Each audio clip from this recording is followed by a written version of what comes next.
31st birthday. That's right, guys. I made my decision, and well, tonight we're going to have an early celebration of it because tomorrow I turn 31 years of age, and I am excited. Looking forward to the day, apparently. And I felt like I need to celebrate it with you guys tonight because I won't be here tomorrow when, the actual day itself happens. So I felt like I needed to do it here and now and just just have some fun with you lads and have a great celebration. And after all, it's amazing how long I've lasted because, who knew back in the day, back when I was, born prematurely and how many people would actually think I would actually make it. People even felt like I wasn't going to make it, The doctors who helped me, you know, come to life, because of my premature birth, they actually, told my parents I wouldn't actually make it and that I was not going to survive because of how small I was. Not to mention the bad brain tumor at the back of the head, which they managed to get out of me before my diagnosis would happen 4 years later. And like I said, I was given little chance of survival, you know, but despite that, I overcame the odds, and every single decade that has passed on, for the last 3 decades, I've been overcoming so many odds. You know, heck, people even felt like I wasn't going to make it to my first Christmas in 1991, you know, but I did it. And, a lot of the lads who said that when I became autistic, when I got my diagnosis, they said, I would never complete, you know, junior school or go to Licky High Hills or go to high school when I went to Wesley, which was one of the schools that was good, but it was that was the one that took my innocence away, which is why I have a lot of downward spiral problems. But at the same time, I managed to complete that, and I didn't need to go to a special needs because that's what a lot of the students in Wesley and all the guys who hated me wanted me to go down to. But I refused. I wasn't going to go down that way, and I wasn't going to need that. All I needed was a special guidance to get me through, and that's what I did. Hey, Slim Kill, I can see you backstage. I'm just being truthful here, just doing this talk here to let them know. And you know, despite back then I was very different. Well, I had a severe autism, but over time it became very mildly by the time I reached 17. And gradually over time, before I entered my 20s, I was getting to understand myself as a person a lot more better with my conditioning and people felt like I wasn't going to make it to college, but I made the transformation despite I wasn't ready for it. I still did it, and I spent 4 years in total up there doing university and college at the same time. And by that, and after that, I graduated in 2013, despite the fact I didn't have, you know, I was going to get a job, but the downward spiral is it wouldn't happen, and despite the fact I lost my 20s with no job at all, and just basically was just living a teenage time because that was just me, because my mindset wasn't in tune with me, which I regret, despite there were some fun times. I'm still trying to make a difference, and I want to make a difference in the 30s now that I'm going to be 31 tomorrow. And the fact is, despite all the drama, the tension, and the heartbreaking loss of friendships, and also the terrible loss of lives that we've had to deal with for a long while lately, and of course of all the screw ups that I just want to make a difference this time, and I feel like I should. I've been shunted so long. I don't want any more. Despite the fact I still have to live with my family because family means something to me. You know, despite what others will tell you that it's wrong with me as a grown man to live with them, but no, I have to because without them I wouldn't be here. And the fact is, I should have gotten a job when I was in my 20s, but back then, even now, I mean, it's not like I don't want to make the attempt, but I'm very concerned and very, if I fight too risky, that I could be working for the wrong people and could be used for the wrong reasons. That's why, you have to play your cards close to you and try not to make the wrong mistake. Because I've had some of my friends do it and they had a disastrous result. So you can understand my concern level. But the reason I want to do it now is because I don't care how much money I'd make. It's about having a job and just doing that. Then you can earn your wages later on. Like I said, I'm not in it for that sort of thing, but that's what I want. But, I've had so many great birthdays over the years. One was better than the other, but some were special. But, you know, it's not just going to be like another day in the life or whatever. It's I like to make it very special, and I'd like to celebrate it early tonight because I will be going out tomorrow. Just to try and make it an active one rather than just being here alone and not doing anything. So I'm trying to make a difference.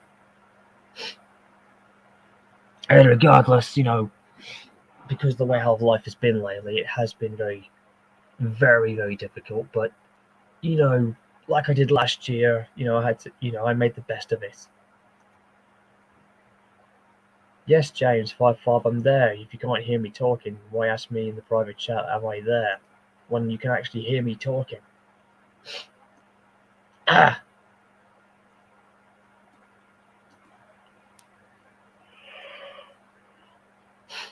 Yeah, but not many people coming on because obviously, but it really doesn't really matter. I've got my trusted friends here who I can rely on the most. Don't worry if I can or not, but we'll see what happens. Oh.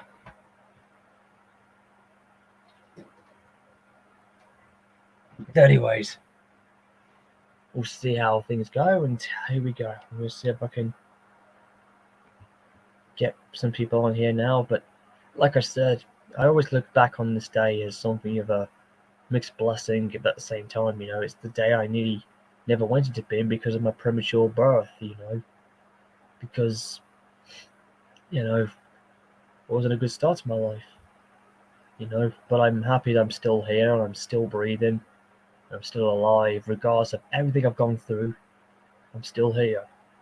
You know, I always like to say I like to take life as a gift and don't want to waste it, but it feels like I had done when I should have done something about it when I was in my 20s. But at the time, I just didn't know what to do because in reality, I don't really think correctly, nor do I feel that choices are made, but I can't make one because I'm always scared of the outcome. And that's just that. I may be mature, but I'm not completely a 100% mature man that people would like to think. And I'd like to be that way. It's just I have to force myself sometimes to try and show that I'm serious and not this grown up man child that a lot of people would consider us grown autism people to be. You know, it's just one of those things. And that's the frustrating thing about it. You know, and I speak very passionately about this to anybody who are like myself, and that's just me. And I think a lot of people like me are mostly underrated and not appreciated properly. And it's just disgusting that that's how the modern generation is treated. And it was bad in my time, but the thing is, people need to understand today that autism people like me should be more recognized and more aware now than ever because everybody's more aware of it than now. But because back in my time, it wasn't understandable. It was never completely understood. It was like a weird thing. It was a weird and not completely understood thing back in those days. Whereas now it's not. It's more like people understand oh, okay, you're autistic, but we don't give a damn. And that's what we're still facing with, which I think is a lot worse than a certain other topic, which I won't talk about. Thanks, guys, for your birthday support wishes, everybody. It does mean a lot to me. But like I said, I'm really glad about this. It's just, yeah. I mean, nowadays as a grown man, it's hard to really get what I would like to have. Because honestly, it is really difficult. You know, there's going to be a lot of things happening, and to be very, very honest, you know, I can officially say that I'm done with a lot of things right now. Like with the Thomas fandom, I'm kind of sticking still with it, but I'm putting it on hold and just put on the shelf for a while because we can all agree that fandom definitely needs a complete rebuild, a complete overhaul, and needs official members who know what to do and remove all the toxicness and remove people who are underage and not allowed to be on it. You know, like I said, regarding some people that I know of who don't deserve to be in it. But any cases, all I'm just going to let you know is that I'm just glad to know that, you know, I'm happy for my 31st birthday. I mean, last year was quite unique because, you know, I had my birthday party postponed for a while, then I had it later on where, ironically, a lot of people were very upset having their own done later on because of the COVID problems. But I didn't mind it at all. It was perfect in the summertime and I was happy for it because it was lovely and we had a lovely turnout. It was just a fantastic time, you know, and I feel like, you know, try and celebrate it in best as you can, and I think that's what we can all do in this time period. Thank you very much for your birthday messages, guys. Thank you, Rory Lashup, and thank you, Soda Island Film Studios, and Daniel, and Thomas, and everybody else. Thank you, chaps. I really appreciate it. Gabe, just call him Thomas, please. He doesn't like his last name being spoken of. But now, as you know, since I'm pretty much done with my birthday speech there, and my little off topic there for a second, I'm going to put some of you guys in because I can see you guys want to join, and we're going to. It'll be for a few hours, and then after that, we'll see what happens afterwards. Hi, Slim Killer. Nice Hello. hat. Hold on a second. Yes. Okay, but I'm in the live stream. Hi there, Ohio. Nice to see you. Somebody else just popped up. It's alright. I'm sure they can understand it's a nice birthday stream we're having. Like I said, not much going on. I haven't got a drink with me. I've already had one. And, hey there, James 5. Hey, 24. Nice to see you. Hey, James, I've got you in now. Ooh, perfect. I'm glad to be here. Well, Hey, hey, there, can any 24. of you hear me testing? Yeah, if I had to test Yes, my we can. mic out. Yes, we can hear you clearly. No problem. Perfect.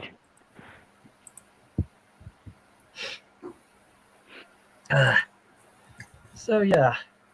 Anyways, like I said, I haven't got much to do, but I might have a drink later on to see what happens afterwards. So we'll try and make it lively and entertaining.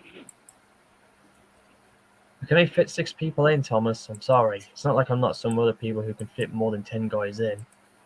Thanks, 24 PM. Nice to see Now you. that's something that we could all agree on. There needs to be a streaming. There needs to be a live stream app that you could put more people, like 100 people at a time. Oh, of course. I know. It would have been nice if they had. You know. Okay, I'm gonna put Roger in. Hey, Roger. I got you in, pal. Hey guys! Hey, Roger. If you haven't heard the latest information, I think Brandon will give you a nice update on what recently went down recently, Roger, in case you're not aware. Have you guys heard? Did you guys hear the news from Brandon yet? Yeah, we don't want to mention it on this afterwards, but I'm just giving Roger a little heads up. No, I mean he's using Train the New Era now. Yeah. Oh, that! He finally upgraded, yeah. That's something I was going to mention. I wasn't going to mention, well, the other thing. I'm not that gullible.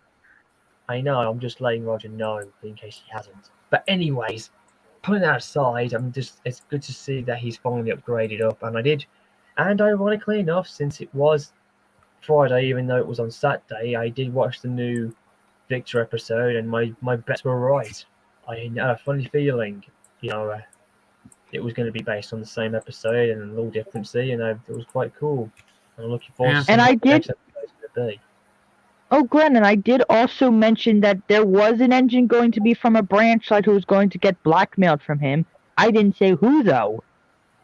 Yeah, so we were both right, and we know. No, I didn't think Arthur himself was actually going to play that role.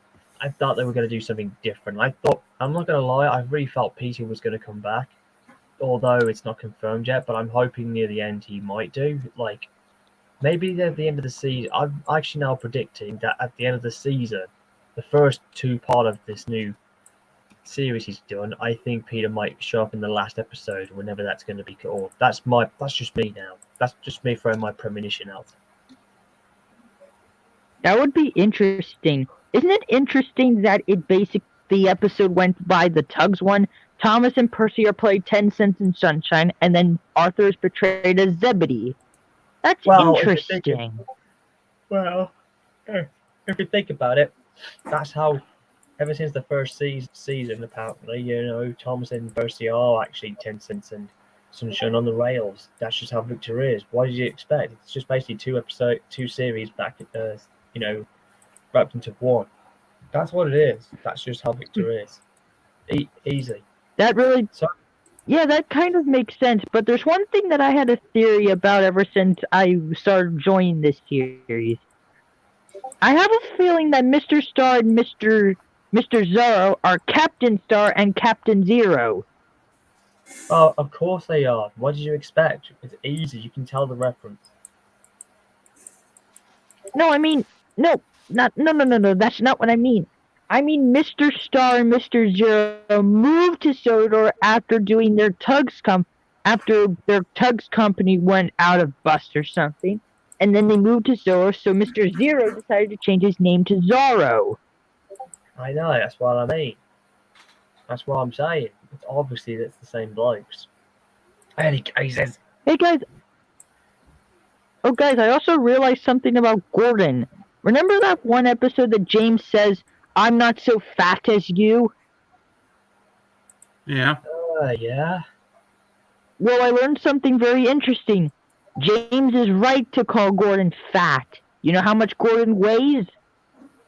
Well, listen, let's not go there. I don't look at the engines as fat or whatever. I'm not going to go there, so we don't talk about that. Yeah, okay. Okay, I understand. So how you two, Listen, if you said that in front of...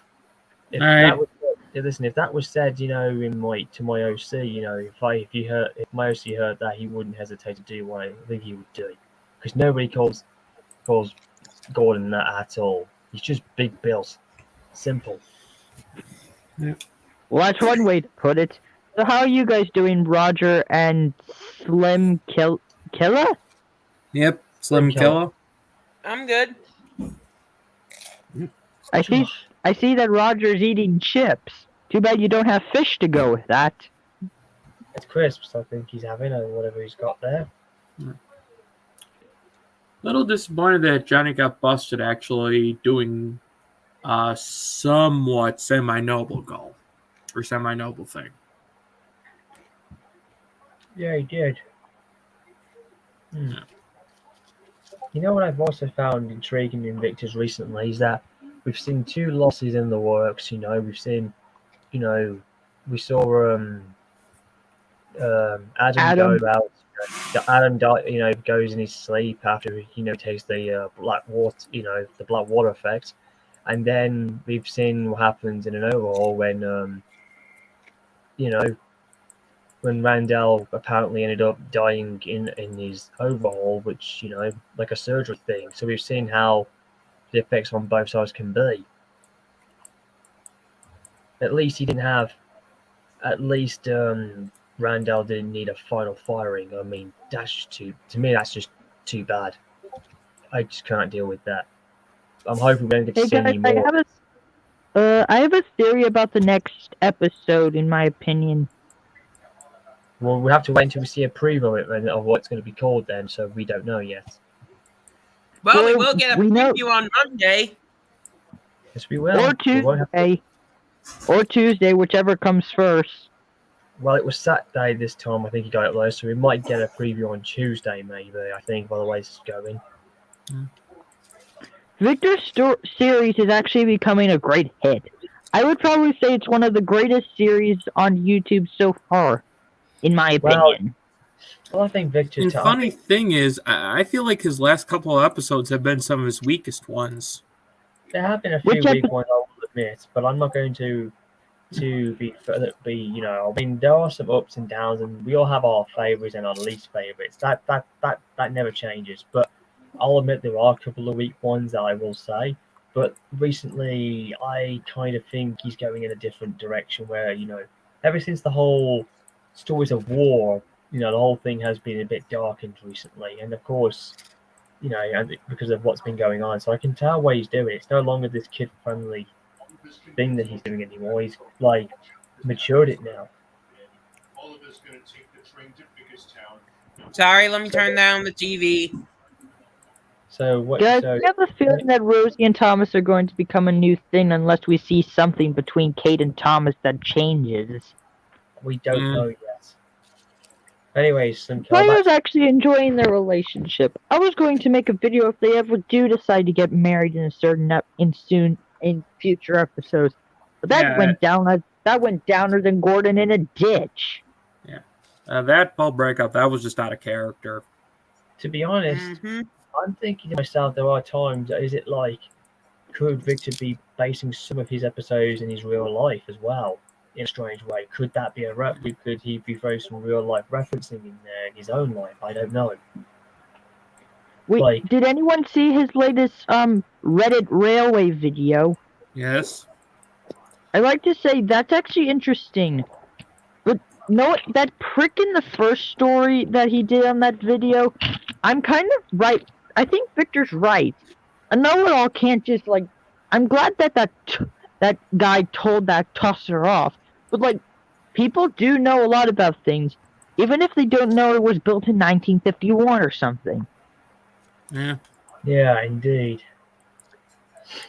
Yeah, one of those types of guys when I was working at the Heston Steam Museum. I don't know if I told you the story or not, but I was working 7.5-inch engines, and those are the ones where we actually have diesels. The rest are petrol, and they're only used for maintenance. And some guy was talking about saying, how come we don't use more diesels here? We should use more.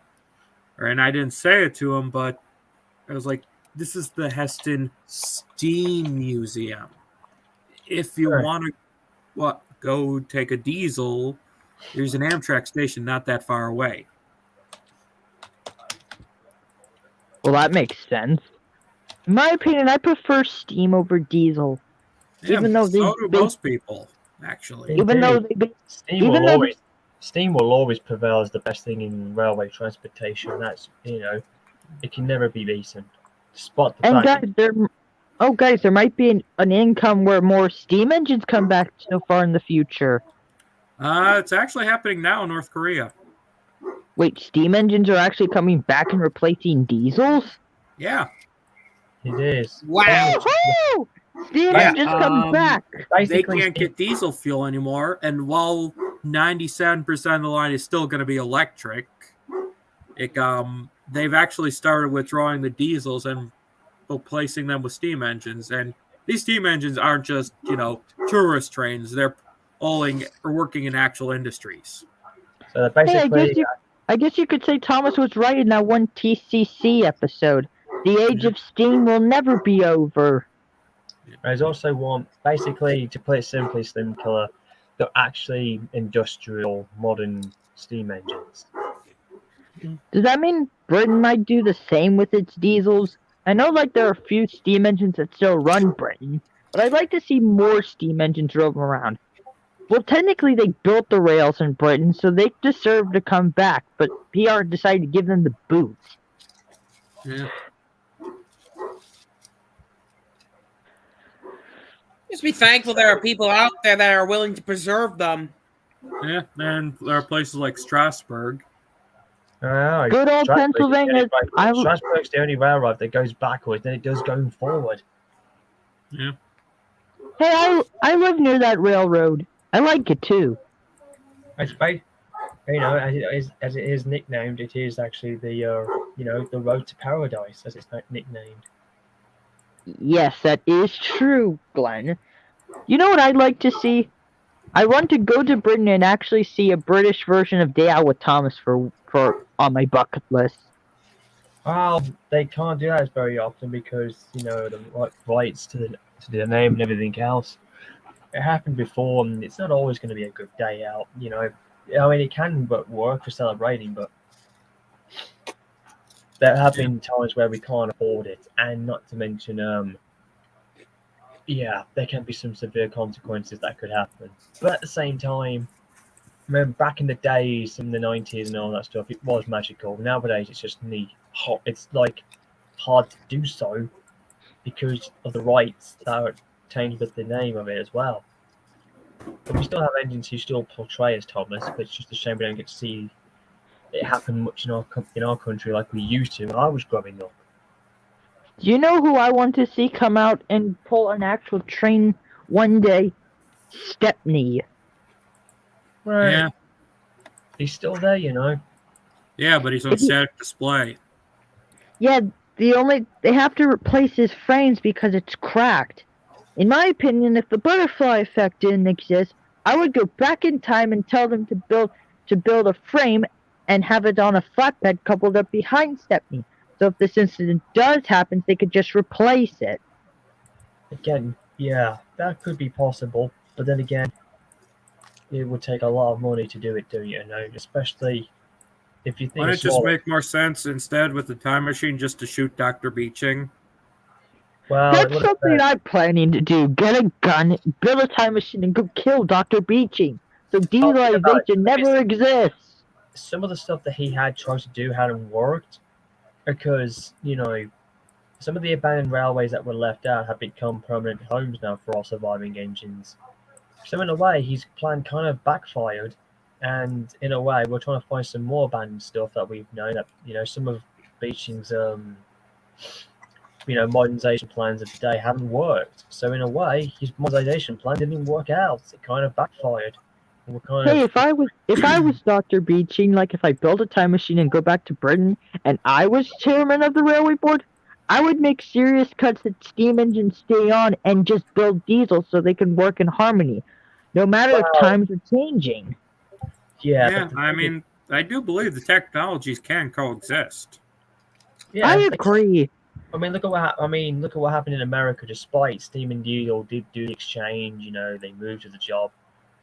There have been times recently, especially in the early days or whatever, they, especially when they use dynamic braking, they can coexist together. Although I have heard that the trains do most of the jobbing, to do the whole work that they need to do, and the diesels are only called if necessary. And sometimes That's they can't. something that I think would work. But well, the Americans know how to do it. I've gotten over my previous many. We do got an American engine that's a steam engine that runs on fuel. Main oil burners. But anyways, in Britain we do it too. We have diesels at the back of our trains, and if should they fail, they can get back to base with the help. So again, it can show that both can coexist, although it took us longer to adapt. But like I said before, I mean, if I had gone back into time, let's just say I wouldn't scrap any of the engines. I would have gone back and would not have cut back on anything. If I was in Beeching's shoes, I would still modernize some parts, but I would keep branch lines going. I would keep, that the branch lines do their job, and of course, I would cut back on stuff a bit for mainlining, but at the same time, I would keep steam running. Well, From most of the most staff I would model. cover then it would be the administration people. And yes, well, but I'm just saying I would let Steam dominate and let them continue building their programming, and of course, just let Steam dominate, and of course there would be, find a place for them when, even if when diesels would have to come through, let's just say, they can coexist, but if any of the trains aren't scheduled to be on the main line, the diesels can do that, while some of them can do the humbled goods and express freighting. That's what Steam were doing mostly. and or some of them can resort to branch line duty or whatnot. You know. Well, there is an upside to Steam, and there's one thing that I think all of us can agree on. What? Steam engines can't suck up bowler hats. Yeah, that's true. They can actually blow off bowler hats. You know. But if it blows off, you could probably find it and wear it again. Yeah. You know what I'm referring to. Unlike, yeah, Like, I just made blew the it off. perfect Constant Friends reference. Indeed. Oh, hey, Soto Flubs. Nice to see you. Hiya. Nice to see Yeah, you, Flubs. Flubs. We're How you doing? we're having a good time, you know, having a great chit chatting. It's good to see some people are giving me some lovely birthday wishes. I'm doing this early because I will be out tomorrow, so I won't be here live tomorrow to do it. So that's why I'm doing it here and now. Hello. Yeah, we can hear you, Flub. I can hear Good. You're very So- clear. Yeah. So you still enjoying that OC I made for you? I am loving the OC. I'm a little bit worried about the comment. I've already read it. I already read the story Bradley did, and it's really good. I'm liking it already. Yeah. I need to read it though, but I'll do it once I get off the stream. So, Oh, you can. but now It's I really just want to hang out with Glenn, my Yeah. favorite guy who makes good ghost story episodes. Well, I'm kind of finished with that in a way, but I might get back into it at some point. Who knows what will happen? Despite I'm still getting irritated by people who keep saying, "Please make another this or that." I don't listen. I may make stuff and everything, but you gotta Well, understand. it shows people still want you to make stuff. Yeah, but they don't tell me what to make or whatever. You know. I just politely ask, can people do things? If they don't, they don't. And the other thing is, I'm one of those guys who just doesn't do requests. I'm not that type of a person. I'll Yeah, make Hey guys, something. do you think Victor Tantic will do like a Stories of Sodor movie to end his series altogether if he does? I don't I know. think Ooh, now that I want to see. That would be intriguing, I'll admit. How would that play out? I'm not sure. Well, if he does, it'll be something big. Have you seen his latest episode? Yes, We all have. Yep. We all did. I just saw it this morning. Me saw too. I saw it this Same. afternoon, and a certain being got his handed to him, and it was about bloody time. Agreed. If I met Johnny Cuba if I was an engine and I'd met Johnny Cuba, I'd push him into the sea. I think, and it was nice to see Alfred get back on good terms with Sir Topham. Arthur, you good. mean? Arthur, sorry.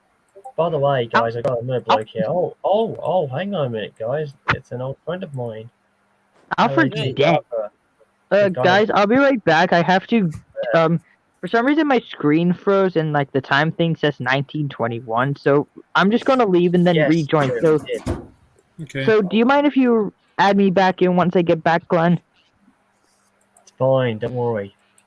Anyways, I can see an old friend of mine, Eloria Torfront, says, "Hi there, mi amigo. Happy 31st." Thanks. Oh wow, you're doing a birthday fan art for me. Thanks, that's appreciated, man. I really appreciate In that. case I don't get to say it to you tomorrow, an early happy birdie to yous. Thanks, Huddle Flubs. Sorry, hippo birdie to yous. Indeed. Somebody And sent- I've already figured out a birthday gift for Glenn already. nice. fine. I Money, haven't two, got three, any three. birthday Fails at gifts. building. All this I gotta see. What? What, Roger? What, Roger? T1E2H3 just uploaded a new video. I know, What I is saw it? it. What is What's it? doing? It was, It's not he a built a scroll, model it's by hand and everything went wrong. Oh. I don't get it. What's the video about? Him failing to build a model. Oh. At least he- Oh at no, least that'll be he- funny to see. But at least Oh, look, he's got look. a good. He doesn't take himself so seriously that he can actually share things like that. He's a cool dude. Who is? Yeah, I like the series. I wish he would continue with the series, though. It would have been interesting to see more episodes. Yeah, I Well, know. Thomas. Well, Thomas wanted to turn before he has his own life, and he's, Yeah. and he's got his own life to carry out. To me, he's the most respectful bloke in the Thomas community I've ever befriended, and I miss him. Glenn, I'm not going to stick around long. I'm not feeling very good after my dental surgery on Tuesday. I Well, you just see- wanted to come and say hi to you, okay? Well, okay, Selflubs, but you seem like you're coping pretty well. It's sore. I mean, it is sore and it's difficult to talk sometimes. And I can't eat anything solid. So I'm going to be living on yogurt for the next week, I think. Oh, you have to have fluids or whatever. When I had mine done, I had to have tomato. I had to have tomato soup for a while. Yeah, well, I think I'm drinking enough water to form a wine lake, to form a water lake, which is Fair enough. okay. But and the other thing is, I really need to try and get some sleep. Well, But that's what you need to do. I just wanted to come in and say hi, so you didn't think I was ignoring you. So you guys have a good time. You guys have a good time, and I'll You hopefully too. speak to you on your birthday, Glenn. You too. Well, I might do. I may be out by tomorrow. But well, I hope that whatever happens, you have a good one. Bye for now. Okay. There's three of us originally. So what else? Like you said, you said something about as well, Slim Killer or something else that was an intriguing topic. But yeah, back to you, mate.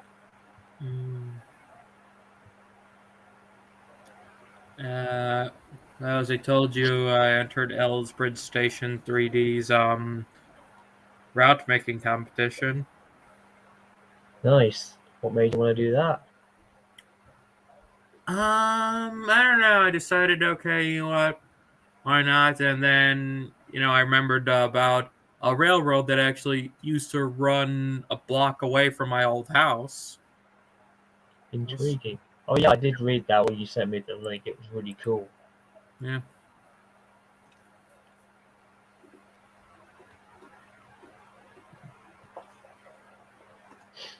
Yeah, the country club is still there. And so is the station that so is the station that it would connect with. And my uncle's house is actually made out of wood from one of the cars. That's awesome. At least the railroad hasn't been forgotten. At least possibly are still alive, I guess. Yeah, but the engine, and we have no idea what happened to it. Oh, that's a shame. Yeah. Hang on, I'm gonna get my hang on. Still be there, guys. Hold on a second.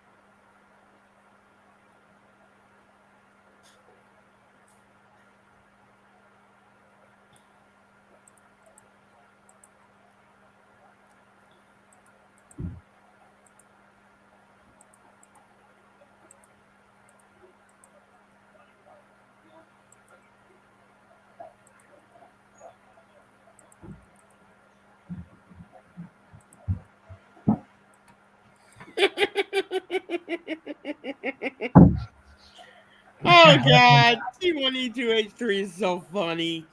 What's so funny, Roger? Him attempting to make this model. Oh boy. I'll be surprised if he was doing a trains variation of it and you have it calling all these lines in it.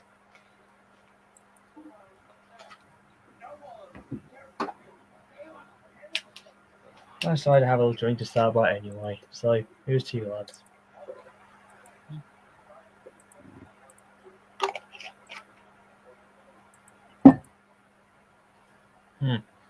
Well, at least it's good to see that we're all having a good time. And, well, who knows what will happen in the future. Yeah. You know, changes are coming in this year, and I think both of us need to. Anyway, Slim Killer, it's what we spoke about last night. I'm just glad you were able to sort that out, and Yeah. well, let's just hope things go all right for you as well, and for everybody else in the US. You know, Yeah. nothing but best wishes. Nothing but best wishes all the way. You know.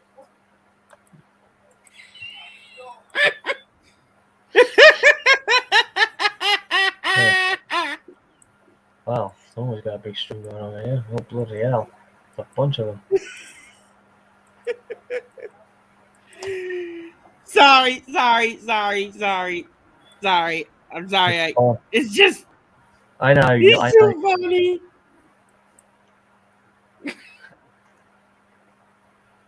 I think that was hilarious. Here's something I think Slim Killer and I will enjoy watching for a bit of fun. Which would be funny. I just got to find it first, and I'll just play. I know I've played it before in previous streams, but I just felt like maybe since Roger's getting us into the laughing mode, why not? Anyway, Slim Killer, someone's asked you. Gabe Wilson's asked you a question in the chat. Sure. He's just asked you something.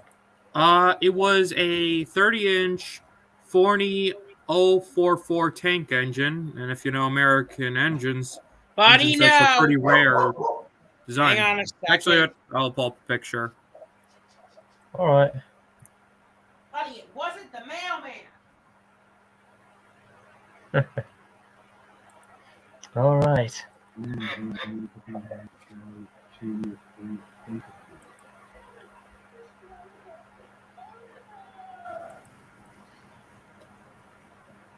Oh wait, there's more. Oh. What is more? Okay. Oh, what is more? It broke. And it broke. Oh, jeez. That is awful. Sad story of my life. Yep, and there it is. Someone give me a Sorry, beer. but this is too funny. Yep. Oh, someone give me a beer. Oh, that's it. Oh, nice. Oh, that's the engine. Oh, nice. Looks strong enough to take them coaches, like an American style of Thomas and Annie and Clarabelle almost. Yeah. Oh boy. Yep, then it was retired or semi-retired in 1911,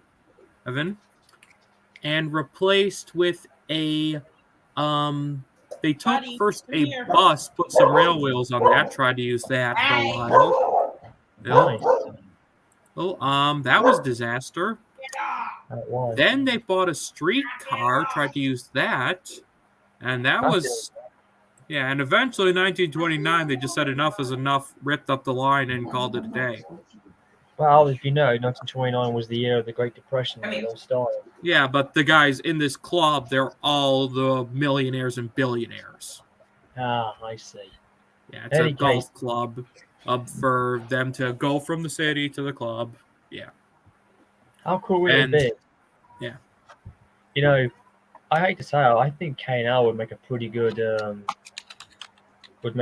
mold for it. I could, if they ever wanted to. Yeah. It's one of a couple engines I want models of. The other would be the Heston steam engines. Nice. Gabe Winston, that was after the Titanic sinking, because that the ship sank in 1912, and 1929 was like way afterwards. Yeah. And so, and you know, it was ridiculously expensive for a ticket.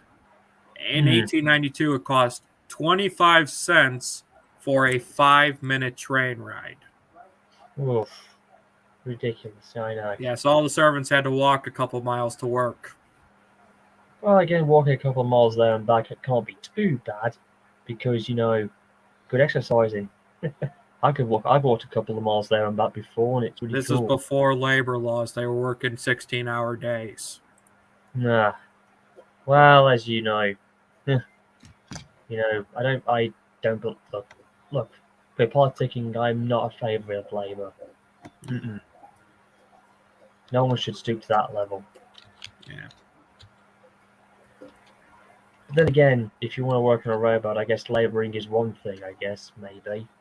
Yeah. But you know what I'm referring to. Yeah. I was talking about the servants working 16-hour days. The railroad guys actually got less days. Hmm. Yeah.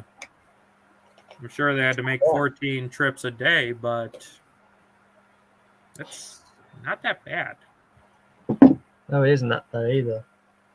So anyways, since Roger's making us laugh, since he's still watching the videos of trying to make a model and it's just going down the drain, as we would say, not working properly. Yeah. There's something else we can watch, Slim Killer, since we like wrestling as well. Here's something funny. Someone did a fake variation of Hulk Hogan, and it was, yeah, the commentary was a little bit distracted. I mean, it looked good. As the old saying goes, the face of Hogan looked good, but oh my god, the attire was awful. But it looked good, though, for a joke, for a comedy gag.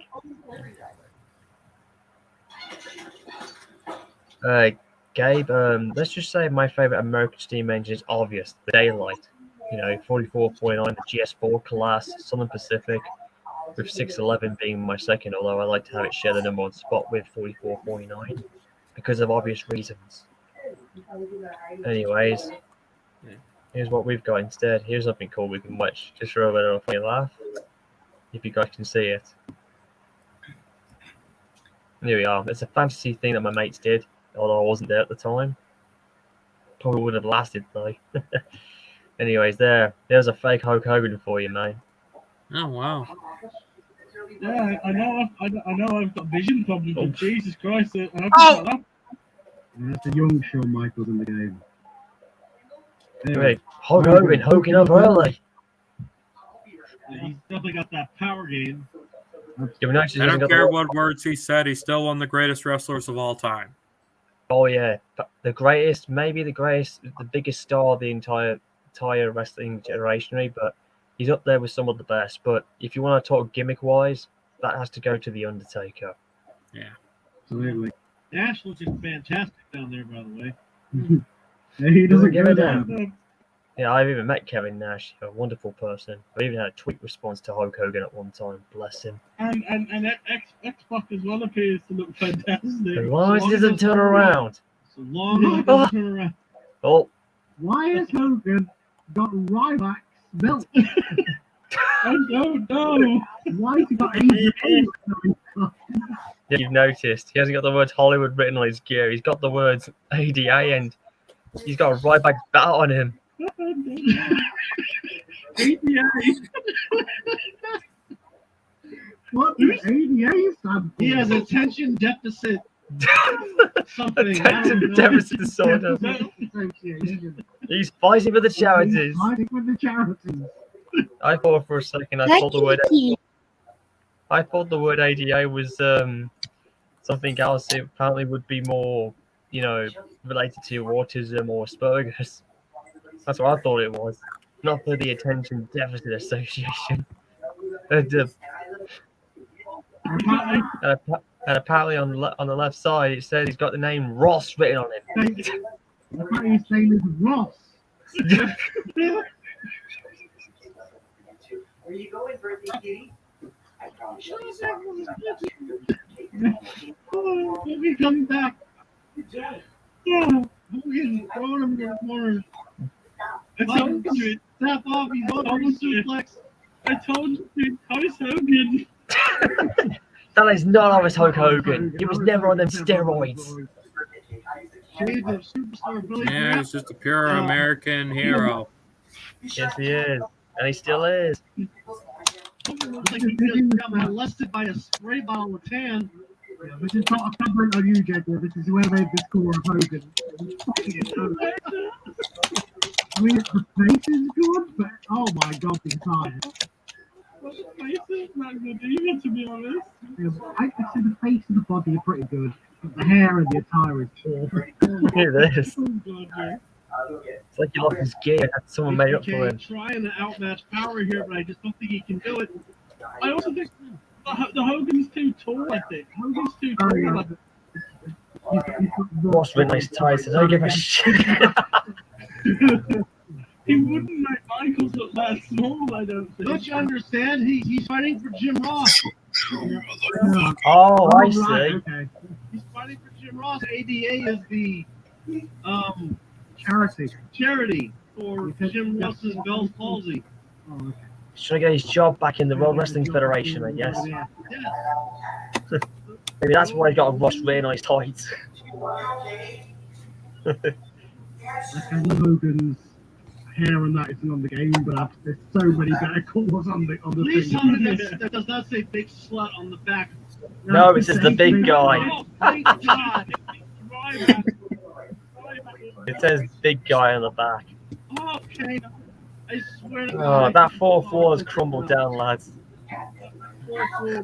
Crumbling. All I'm saying is there are so many better Hogan calls on the creative thing. This one is not the face is good, but it's good. And Hogan wouldn't even have his hair wrapped up in a ponytail either. I don't know what's going on with him. Anyway, You should call him that, not Carter. Ugh. Hogan just big guy. Full floor is falling down here, guys. Oh, there it is. Big leg drop. The big leg drop, and Hulk Hogan knows it. Oh, Michael's not gonna let this end. He is not gonna go down. Happy birthday to me, such a dick. what? Oh, Glenn, did Nothing, I I'm tell just you the watching other Fox day? News Chat. I was watching the Sammy Clark channel or YouTube channel about his Thomas shorts, and I saw Timothy in one of his Really? in a hidden Easter egg. Nice. Really? Roger. Hey, Roger, who would you say, like, happy birthday? Someone's like, what? Who are you referring to, Roger? I was watching Talking Kitty Cat on my TV. Oh, okay. Thanks, Gab. At least you took an It's a idea short of, like, my... YouTube series. Oh, I see. One of those short videos. Okay, I'm glad you, Gabe, have noticed about my Titanic fanfic. Although that's definitely going to be rebooted again because of obvious reasons. Because I've got some better characters invented. I won't say of. Yeah, I was going to say when I was playing the video, Slim Kill, I thought your reaction was let's just say I thought you were going to burst out with about what's going on because it's not like an actual match. Yes, Gabe. Yes. Well, the original's still there, but we're going to do some changes where some bits will remain. It's just the fact is that we're going to try and put some realistic historic facts in there a little bit, while still at the same time going with a similar story plot. Okay. The Attention Deficit Association. Not that I don't enjoy wrestling, I just prefer playing the games over watching them. Yeah, but this is like the game and everything else. If you Yeah, I wanna know watch- what you mean. But if you want to watch real wrestling, watch AEW and Impact because they're doing tremendously well. Like real wrestling storylining and not like. Actually, when I went to college, I would go to one of those smaller ring matches. You mean like those small house show events? Yeah. Like the Independency series. Yeah, I know what you're. Yeah, I've done that too. They're really good. And he is indeed a big. One I went to, the referee was the one, or the announcer was the one who won the title. Wow, I didn't realize an announcer actually won a title. Jesus Christ. Yeah. Oh no, Logan's going after X-Pac now. Yeah, and he was this tiny midget, like 5 feet tall. Yeah. Michael's here. The click have imploded. I mean, I know it says big guy, but is it Terry Bollea or Hulk Hogan? We don't know. I just don't know. Well, that's why he threw X-Pac in there to let us know. Oh no, he's attacking X-Pac. He's attacking X-Pac now. He still holds that grudge for that one night in China. Yeah, he still holds a grudge for. Remember in 1998? Hogan was jealous. Yes. My favorite he was. piece of Hulk Hogan media is still when he was in Robot Chicken, like in the Hulk Hogan's Heroes. Yeah, he did. Yeah, that one night in China in WCW when they were in the NWO. Super kick. Oh, Super kick to the chest. Also, Hogan's supposed to have Hollywood return his tights. I don't know where they got Ross and 88 from. it's like Hogan lost his gear or something, and Supposed to be Holly on one side and Wood on the other, isn't it? No, just Hollywood. Oh, But damn Lord. insults. Well, I see you're watching the Trouble with Trains again, man. the crowd is Yep. behind it. Okay, I thought so. by default. Yes, we did. There's a storm and an ice storm hit The America. crowd gets Yeah, behind we're it, very aware of okay, that. Because they're not quite sure if that's Hulk Hogan in the ring. I know the ice festival in my hometown got postponed. Indeed. We got some. We had some hail, gale, force winds we had for the last few days, but they're gone now. Somebody made a new version for him backstage. So, oh, this kind of looks like it. Right back, we're still your build. Yeah, Ross gives his tights.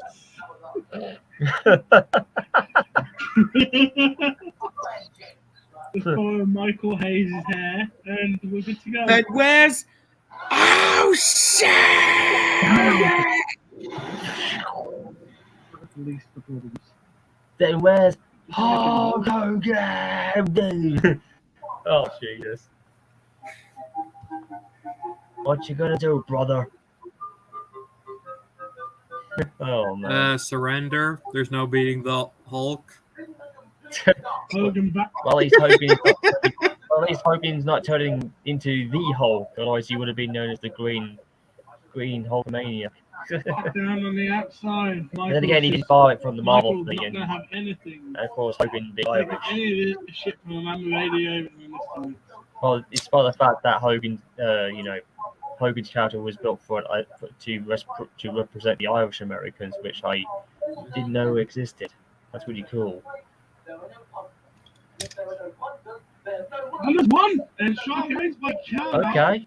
What a ridiculous match that Hey was. Matt. I don't think they were paying too much attention to the match. They were too busy commentating on Hulk Hogan's fake gear.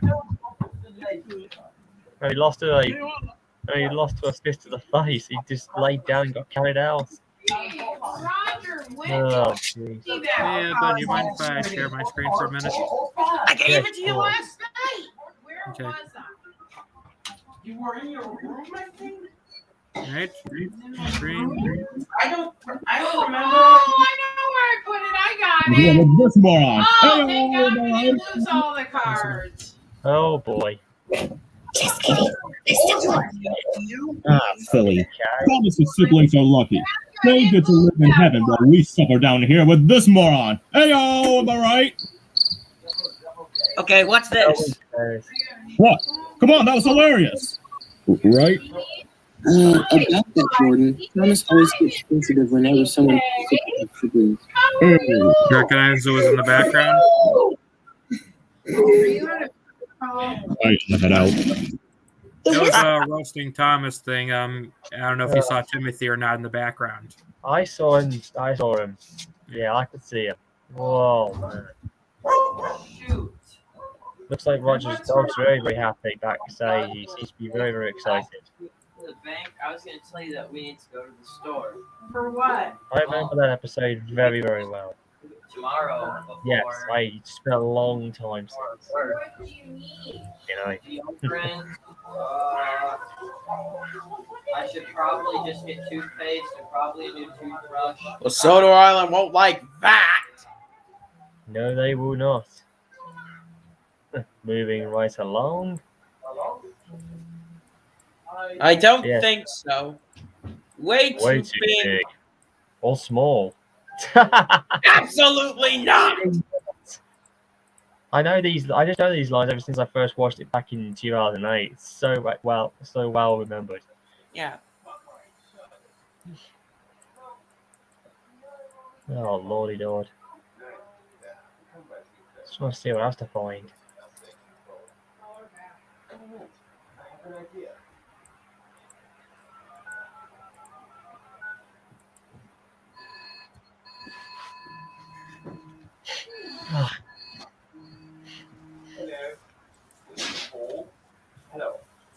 He has a message for his lordship. Whenever we look at Bessie, the one will be. If this is in order, she must arrive for 9 o'clock tomorrow morning. Can you let Buddy in? I gotta go make a phone call real quick. Bye. What else was there? Oh yeah, I remembered. What else was there? There was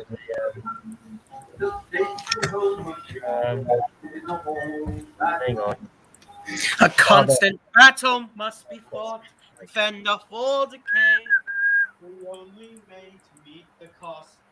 It's to an open day. Do do do do do do do do. Yeah, good nostalgia back then.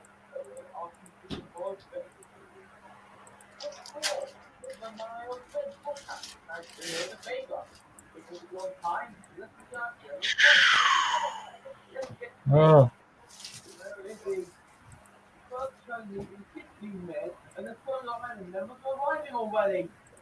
this is not good at all. Tom's and the Magic Rabbit bad?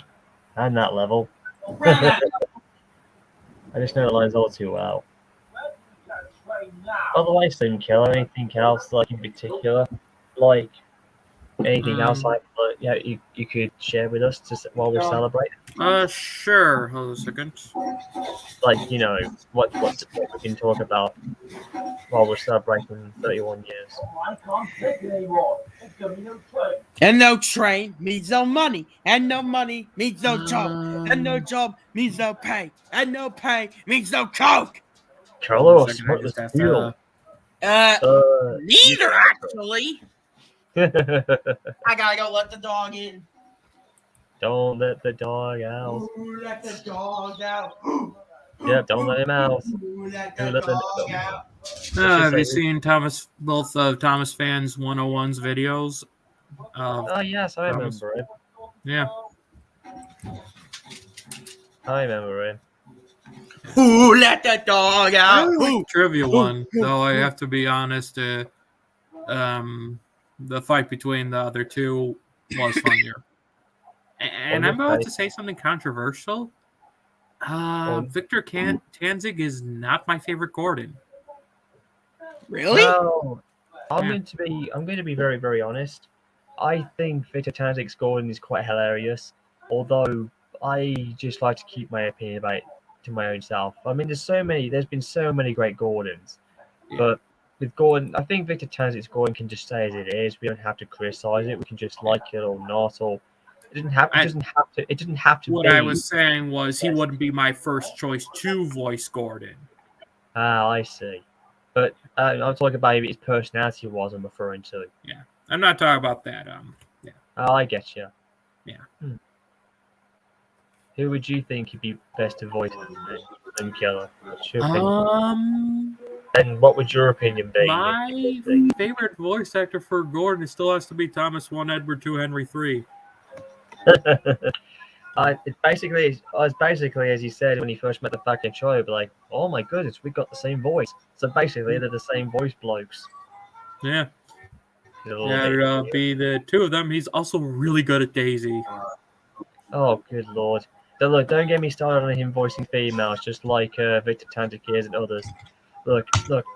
The reason with me is that I tried to do it once, and at one point it just made me absolutely just feel humiliated at one point. I remember a long time ago, I tried to do a voice dubbing back in my early years, and it was horrible. It made me sound like I was you know what, and I won't say it because, you know, I felt like I was going against my own bloody gender at that point. I was like, wait, men don't talk that way. It was just so ridiculous.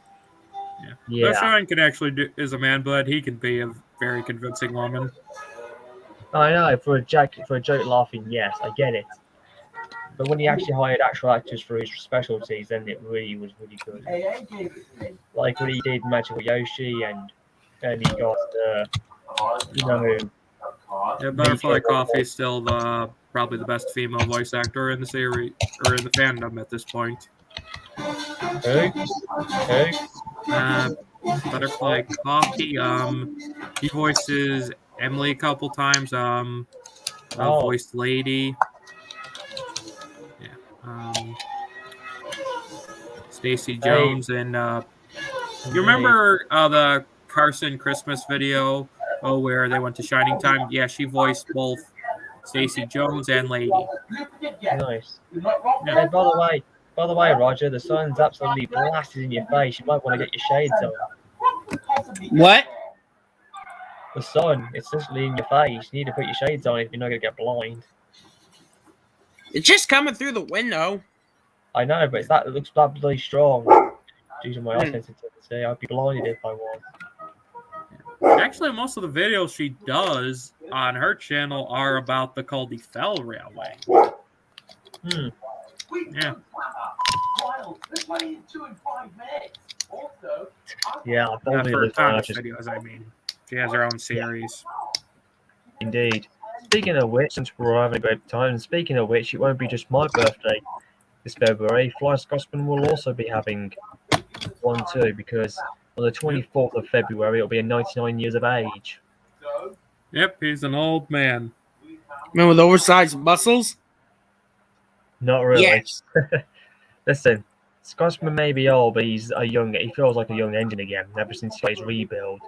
You know, Yeah, after I 10 mean, years, I never got that whole age thing with the engines. I mean, Percy is like a child, even though he's the second oldest member of the original 11. or in this case, basically, as I said before in one stream one time, I remember us talking once, Percy might have as I said before, I think he might be having a late age catch up because he acts young still, or maybe his mindset isn't completely in tune with himself. Maybe he's not, only 4 years younger than Edward, though. That's what I mean. So, like I said, it's just like I kind of feel like he's maturing. Like it's almost like he's still got the personality of a teenager, but he's not like a full-grown adult. He's aged slowly. Whereas Thomas has become less cheeky. He's become more. He understands who he is now as a grown, fully. He's over 100 himself now. So I'm thinking to myself, maybe He's only a year younger than Toby. So I'm thinking to myself, maybe what if Ace has finally got into some of them? Gordon acts like he's aged still. That's why he tries to act like he's stronger than he ever has been. But Henry is just himself. He's just, I think he's acting to the point where he's not any younger either. Speaking of which, he too recently went over 100 himself since he was built in 1919.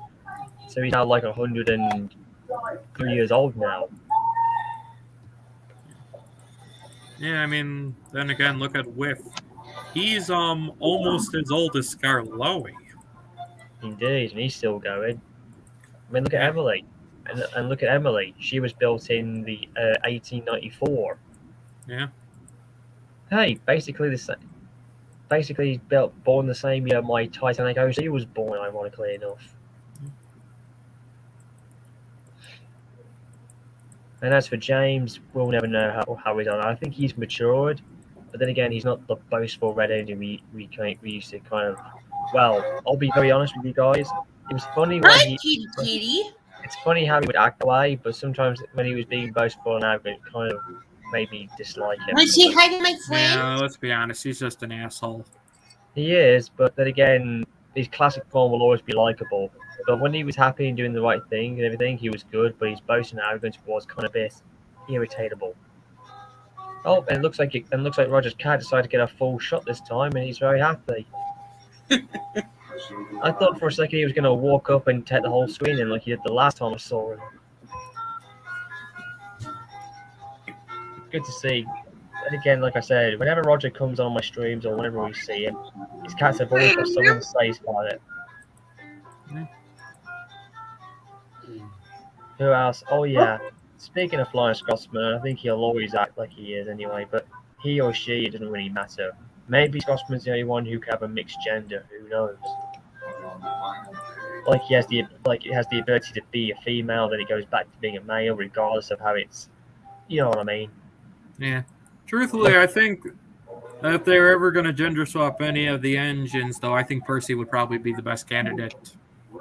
Definitely. Percy's definitely a male as he is. I mean, if there's the only time I think we've ever seen him mature, like as an adult, I mean, look at Wild in the Western series. Percy's more less cheeky as he is now. He's basically almost like, I wouldn't say like say the age I'm at, but it's almost like he's fully matured. He's not the cheeky engine, and it's almost like, in a strange way, that's kind of the engine I like him as, and that makes me like him even more. And despite his classic will always be grand, I just prefer a Wild Northwester's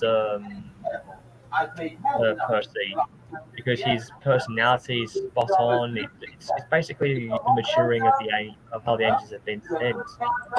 I mean, look at Lily. You know, I mean, look at Lily in Wild Northwester. She acted like it was still whatever it was because of all the times it changed around. She had to adapt to the times. And she was from that, you know, Edwardian type era back then. You'll be able to fix it, won't you? Yeah. We don't have a while. This way is 2 and 5 minutes. Also, sorry, Roger, I can't keep out doing every time I play it because I can't. Oh, I just thought of something funny. You guys want to do a reaction to a 5-minute video? I don't know if you've seen or not. I don't know if I've seen this, but let's have a look. What'd you say? well, we'll give it a try. Glenn, I didn't hear you. So, we have 05 bottle. Yeah, wet glue, something like that. I think Becky won't be able to pull that coat all the way, but we've got to try and see how far she'll manage.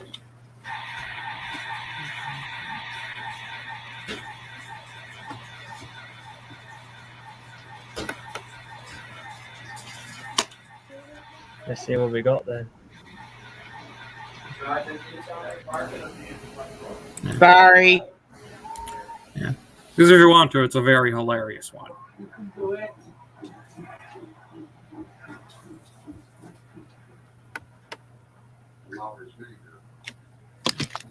Now what? The members wasn't like that. You know, What was my answer? Oh, I didn't know if I had an answer. Sorry about that, Skill. I didn't know you were talking to me. Yeah. Oh, sorry, somebody else.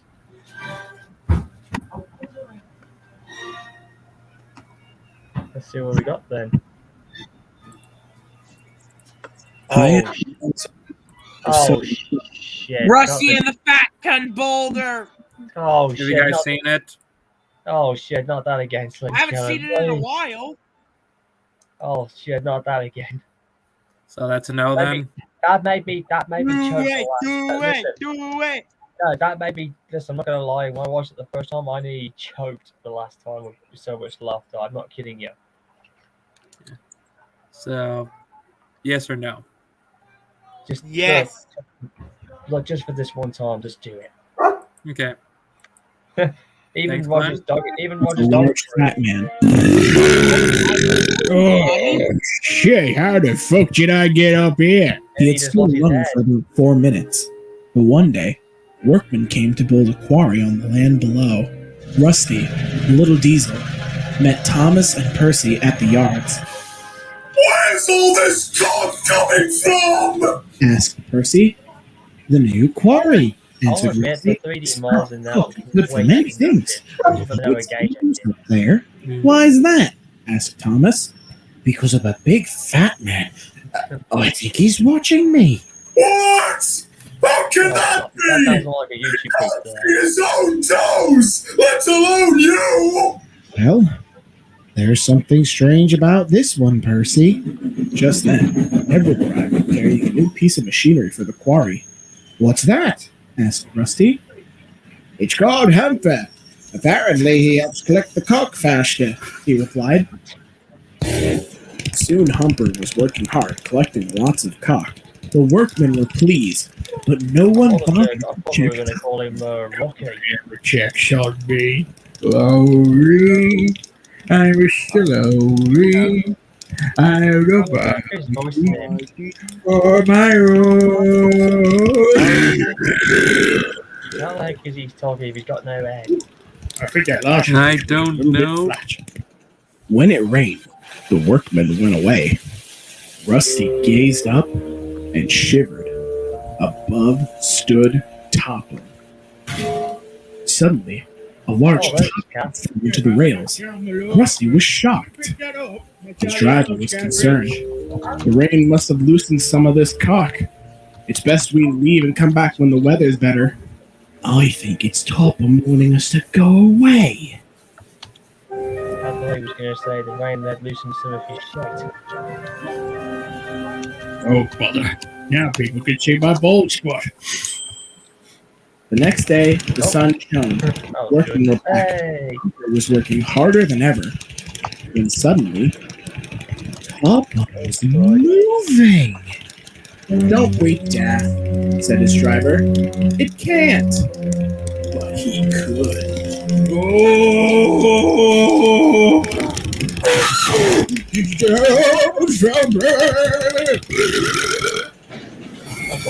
Hey, there goes Humper. Oh, God. Poor Humper. I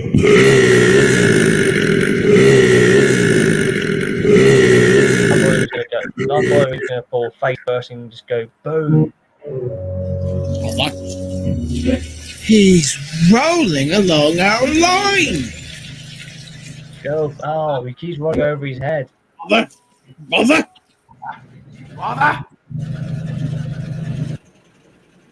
We'll stop here until Topham passes by. But Topham was nowhere to be seen. Then, oh, hello, Rusty. Oh, no. He's behind us. Just ahead was a junction. One line went uphill. Topham thundered past. Oh, stop rolling around and keep bumping my Just up head. the line, Scarloe was trundling. His face would be absolutely a bloody mess. Then he saw Topham. Oh. Look! He cried.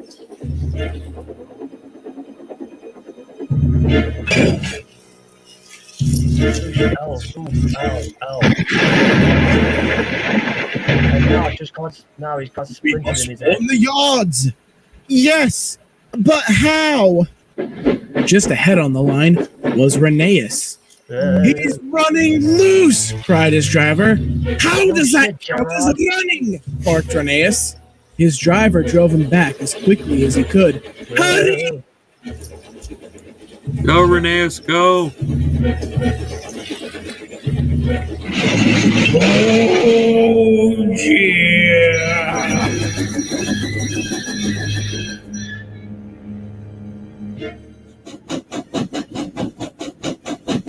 So that was a nasty fall. You think he'll be all right down there? Oh, I'm sure he'll be fine. If anything, he'll break his own fall. Oh well. All's well that ends well. But the 4-4 line just spun down. Oh. See? Did it again. Bollocks. And as if by magic, Topham changed Rheneas' gender to Pancake, but it didn't stop him. He continued to roll down the line.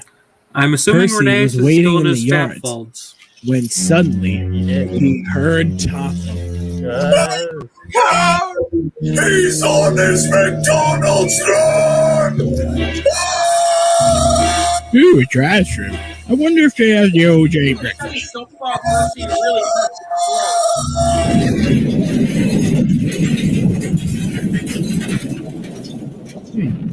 I think they have a grease fire.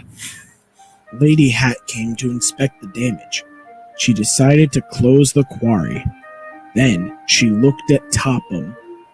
We should have left this part of his diet alone. Sorry, Jay. They put the fat controller on an incredible crash diet. They took him to all the weight loss specialists, from Jenny Craig to Richard Simmons, but nothing they tried worked. They eventually settled on keto. Even though it took several months for Topham to lose just 1 ounce, it was still progress. Rusty is sure, on a clear night, he sneaks out of his hotel room to get some snacks that would make any fatty proud and silent. I wonder how much he eats. Don't you? I guess we don't need to know.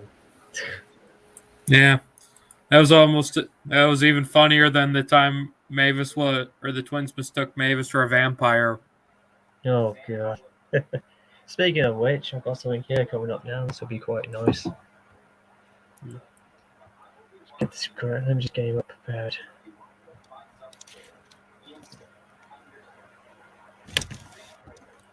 Here, let me just move. There we go.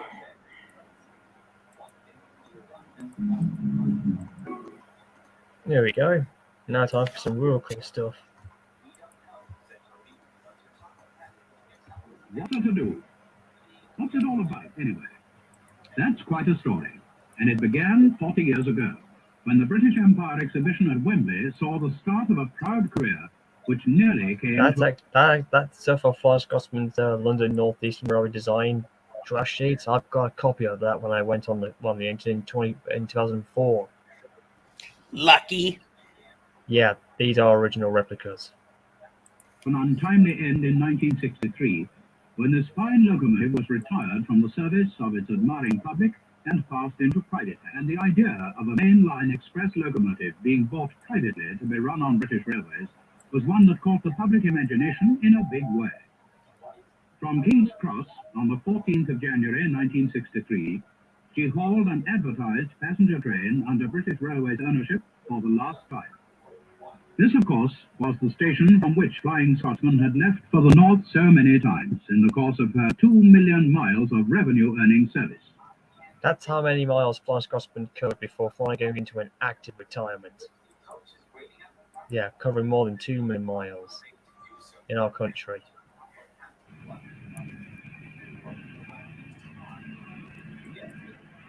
King's Cross top shed was in the grip of the big freeze-up as Flying Scotsman was prepared for her run to Doncaster.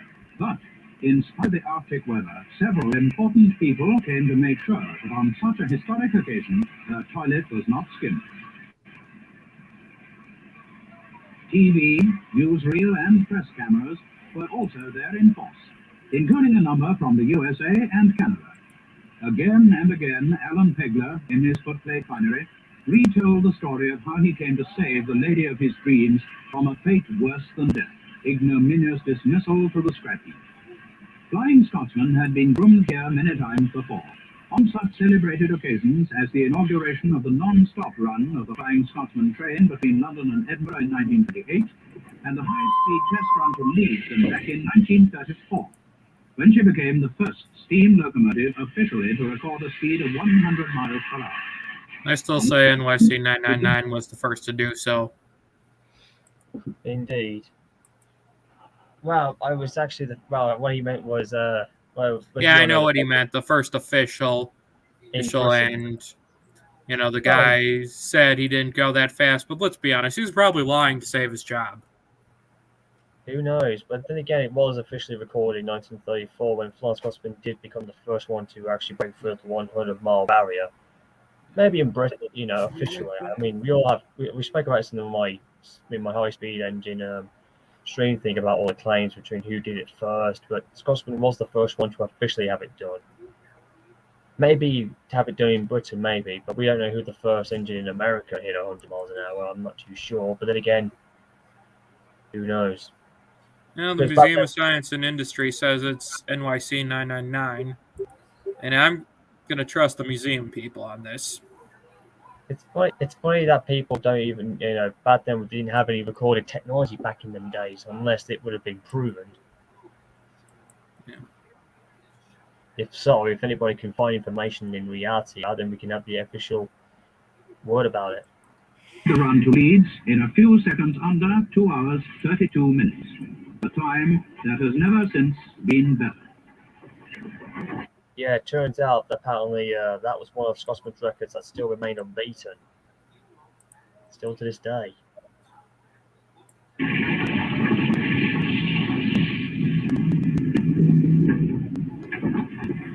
now it is a sad goodbye from the faithful friends who had tended her over the years at Top Shed and come to regard her with real affection.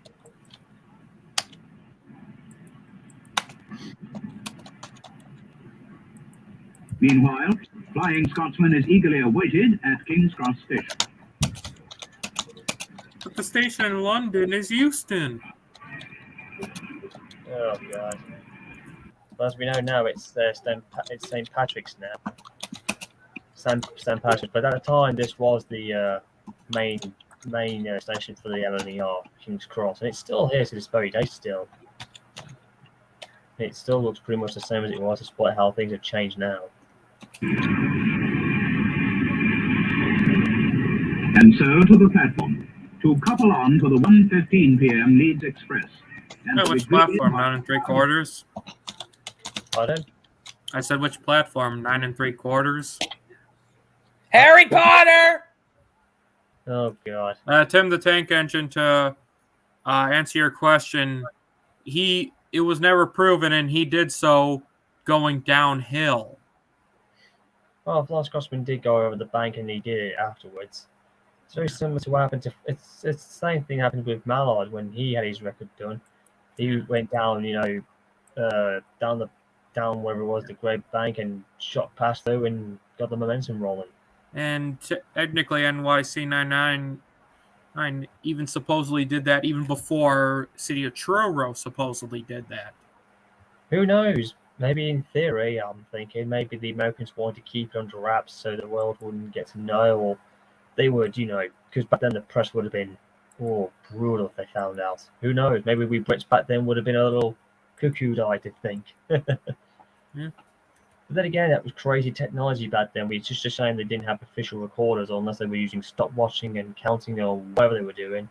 Yeah. But I'd like to. But you know what? I'm kind of intrigued. If this has become true, even if it's a claim, they should try and find the records, maybe, and see if we can hunt it down and see if it is proven. If it is the first American to go 100 or whatever the case may be, then kudos. Not only would it be the first American, it would be the first because it did so even before City of Truro. Yeah, but I'm referring to nation-wise. I'm referring to like the first in America. I'm referring to maybe. You know what I'm saying? I'm talking nationwide, not worldwide. Yeah. Well, Would- nationwide, they still say it's the same worldwide. They still say it's NYC 999. Well, who knows? That'd be a pretty good story. He could have came out and did that story, and if it is true, who knows what the reaction would have been like if it was there, since it was never recorded on camera or shown what it may have happened on that day, despite what we're reading from accounts. From witnesses who may have been there who saw it happen. Anyways, back. Of several hundred who had come to see her off. There were carnations for Alan Pegler and the train crew. The station master had his top hat on as he read messages of congratulation with Alan Pegler's wife, Pauline, and the scene was reminiscent of a royal occasion.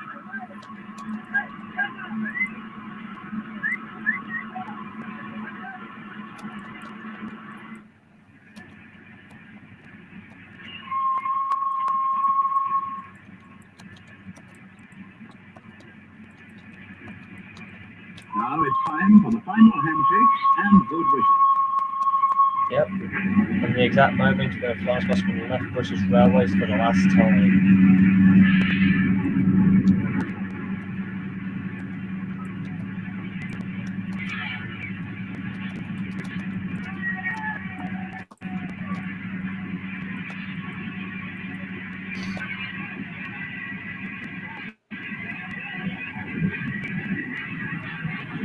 There's Alan Pegler, the man who saved it. For the driver, these were anxious moments as the cameramen crowded to the very rails. But Flying Scotsman was away without mishap and dead on time.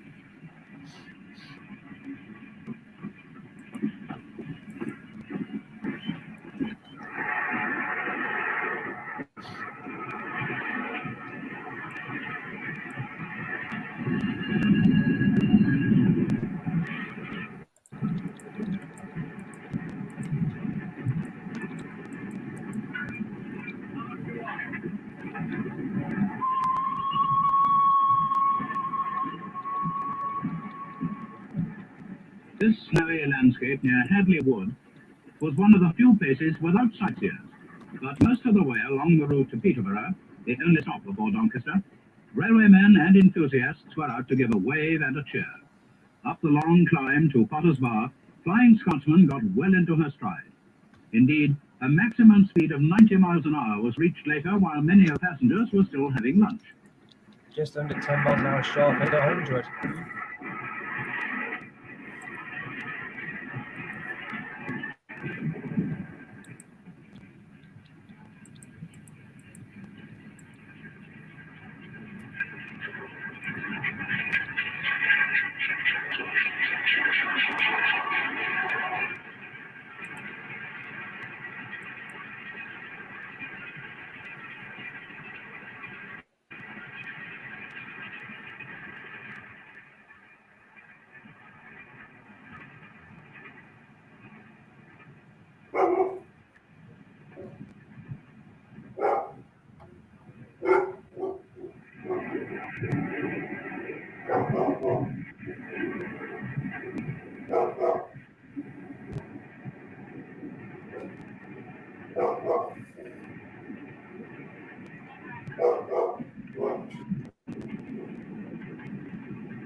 Perhaps.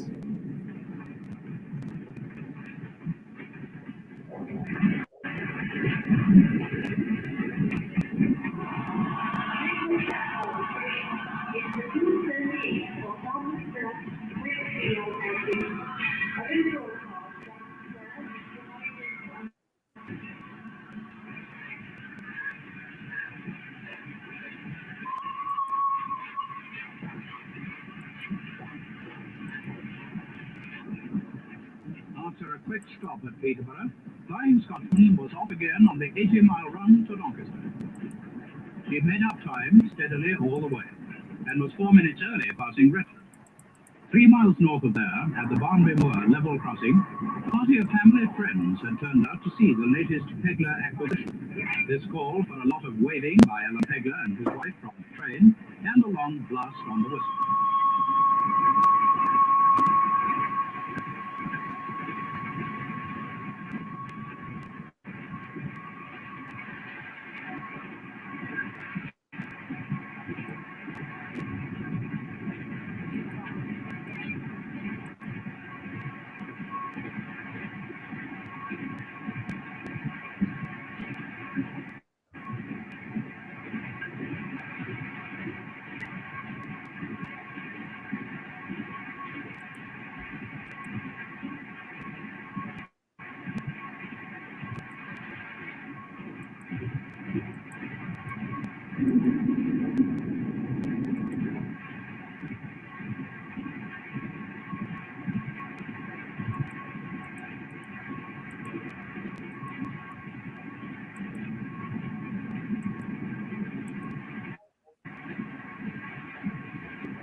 The sun was setting in a frosty sky as Flying Scotsman approached Doncaster, where she came to a stand exactly 6 minutes early. And that doesn't show final trigger.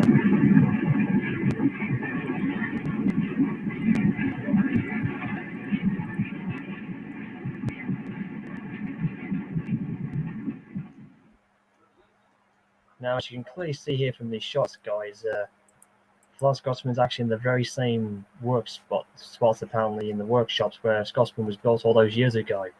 And you'd be very amazed that the restoration project carried out on the locomotive was done in a very remarkably short time.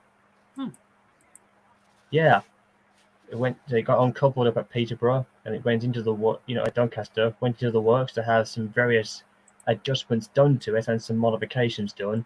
But you'll be very surprised. The remarkably short time effort was actually done in restoration. It was done within a matter of just 24 days, and it was back out doing test runs again. That's how quick these guys did it.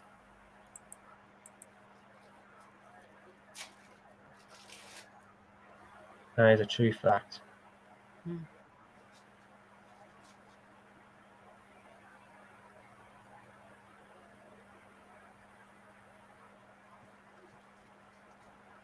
Yep, eventually there's a peg leg again, And like I said, and then eventually, I think it would be 10 days or so, 10 more days after the alterations were done, Scotsman would finally emerge in a new look. Here we go. On Tuesday, the 26th of March, 10 weeks to the day since alterations were commenced in the works, Flying Scotsman emerged from the locomotive paint shop at Doncaster. And you can clearly see that there was a J50 who's about to push her out. She had now said goodbye forever to her last links with British Railways. The number 60103 on the cab sides and the comparatively dark locomotive green paint with which everyone was familiar. Grey primer at one stage of the operation gave her a curious appearance. Then the old LNER apple green paint was applied, the locomotive lined out, her original number 4472 painted on in gold leaf, and the letters LNER painted on her newly acquired corridor tender. That's what I'm hoping we'll get to see Flying Scotsman next year when she turns 100. Yeah.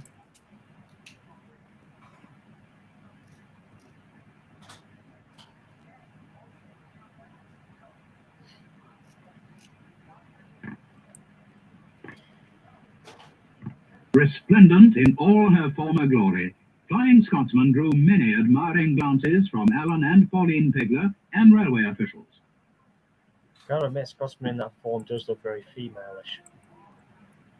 She ran light to Buxton and back a few days later, and early in April hauled a private two-coach special to Finsbury Park, running via Lincoln, March, and Cambridge. These journeys were unpublicized, but caused some very surprised faces en route.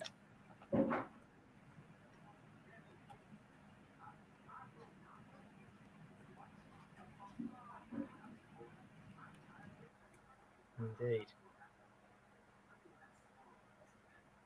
That's what I'm hoping we'll get to see Flying Scotsman in this original livery, because that's its original identity. Yeah.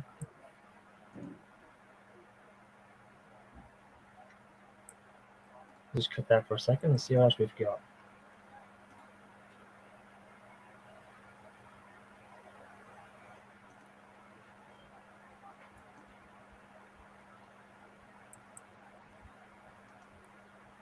Well, this guy's got a bunch of Flying Scotsman stuff. Oh, nice.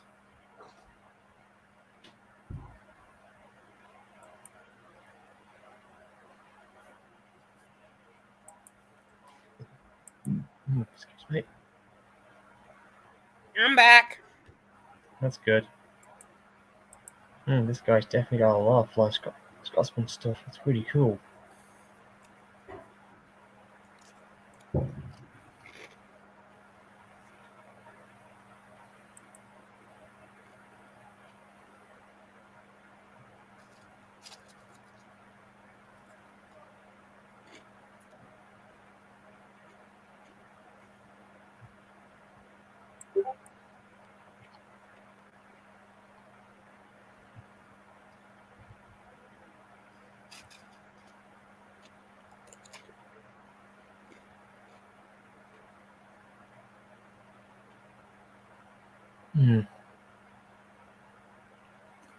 Well, like I said, we've had a great time. And oh god, don't mention Edward Thompson. He was the worst. I mean, he took a lot of stuff that Wesley did, and he took some of the engines that were very bad. You know, even though he did try and make some of his own engines, which I will give him credit for, but most of them were just a no. Yeah.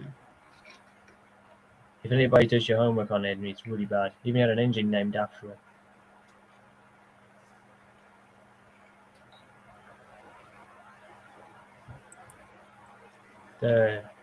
Slim Kill, I think you can answer that question for us. Tim the Tank Engine's asking us. All right. Someone called number 1110 about an E2 class in that storm. I'm not too sure. I don't think so. Not to my knowledge, I don't think either.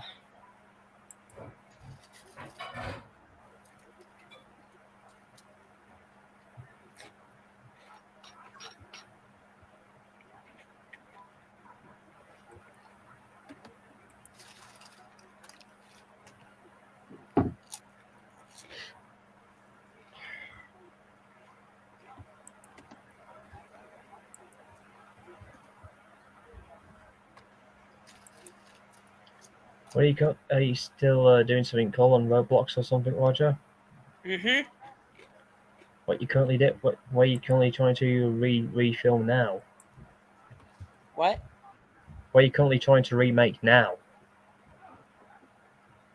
Sodor Dark Times of Frenzy Payback.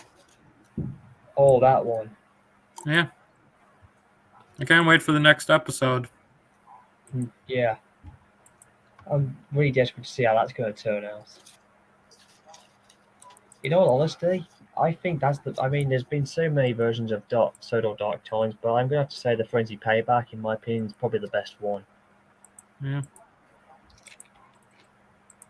But it's a shambles. It's not a full-blown movie, unless you can do it. Unless maybe Frames for Days might do a special director's cut where he squeezes them together and then makes a big, massive movie out of it. It would make sense for the plot pacing to watch in one go. And but then again, the other one that we saw recently, Sodor's Dark Timing, which was the other one, which we saw Henry die off again. Was tried. At least he lived a bit longer in this one. But yeah, if I was to do one on my own, that would never happen. Yeah. I think a lot of people in the fandom are basically frustrated and just. I think, in all honesty, I think a lot of people are kind of getting a bit bored of seeing Henry getting killed off every time. Yeah. I know. I mean, his survival rate is probably the lowest of any engine. Because of his former illness, I know. Whereas in the other one that we saw, before he got killed in his own forest, he was in good health. You know? Yeah. It's I a mean, shambles, really. even Timothy probably has a greater survival rate than Henry.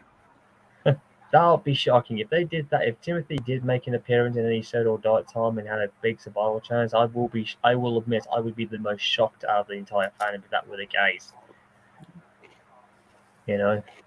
Originally, here's something I always want to keep saying. I know I hate talking about the movie, but in my 311 film, one of the early ideas I was going to have originally was to have 311 was going to really kill off a lot of engines. And unfortunately, Henry and Oliver would have been among the dead, but I chose not to kill anybody off because I'm just that guy who couldn't do it. That was one of my early ideas I had. Why, if you put Henry and Oliver together, you got the number.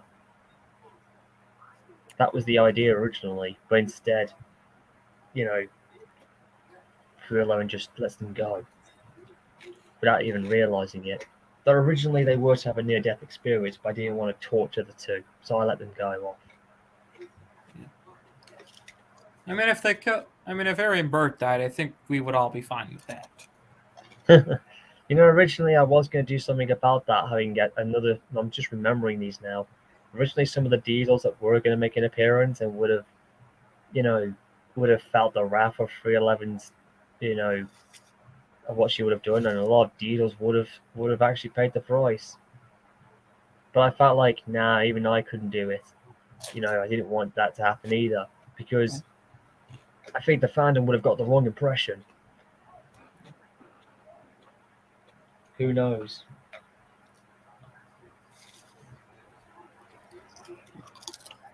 I am planning to hopefully do something for St. Patrick's Day. Yeah. Really? Yeah, potentially a Thomas video. Yeah. Maybe if you ever did, maybe you could get the engines all painted green to celebrate it. I actually had an idea about that. Oh, nice. Well, I guess you and I are on the same page then. Yeah.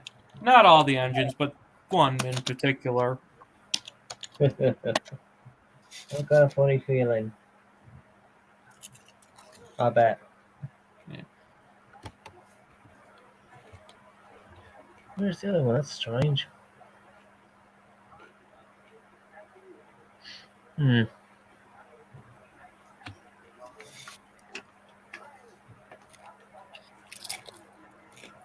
also thought of a funny joke for as well that's going to be in it. Really? Yeah. It's going to involve Bill and Ben. And yeah. Yeah. Oh, the tank engine. Oh, the China Clay twins, hey? But I shouldn't say too much. I don't want to give the joke away. That's alright then, but at least we know that the twins are going to be involved. A large majority of the classic characters are going to be involved. That will be intriguing to know. Yeah. Still here, lads.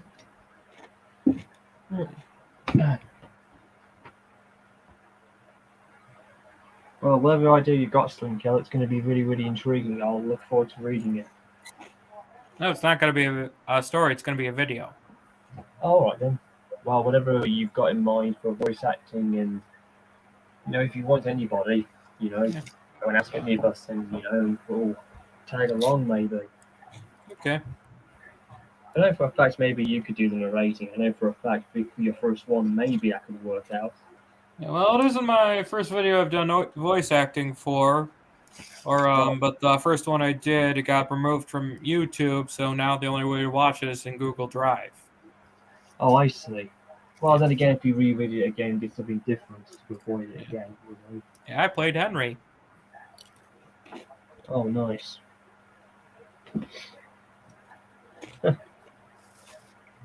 Intriguing. For me, it will be. I shared the link with you guys to the video. It'll be the first time I'll see it because because I haven't seen any of you good stuff. I'll watch it maybe after we've done this stream. Like I said, it's been a really intriguing birthday stream. We've had some fun and laughs and slight talks. I was ashamed I couldn't get anybody else to join in, but hey, like I said, I wanted to get it over with before tomorrow because I won't be here. Like I said, it's been a really good 3 decades, and let's see what the next decades from my being a 30-year-old to all the way if I can make it to my 40s, but who knows what will happen, in the next 10 years, but I wish I could have gone back and did something a little different and I could have landed myself in big time situations, but yeah, we don't want every year to be the same. We all want new stuff to happen for all of us, rather than just being the same thing over and over.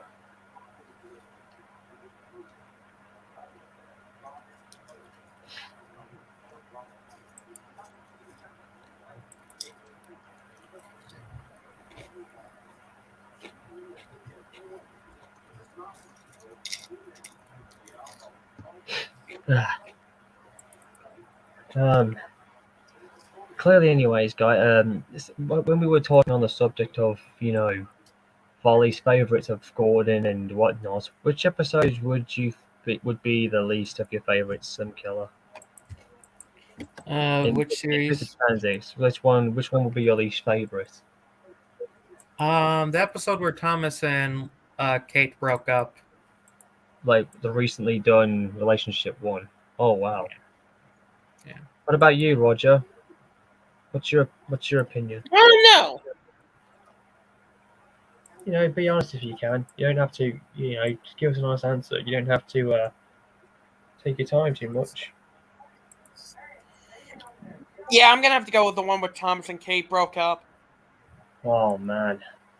Well, that's 2-0. That's 2-0 on me then, I guess.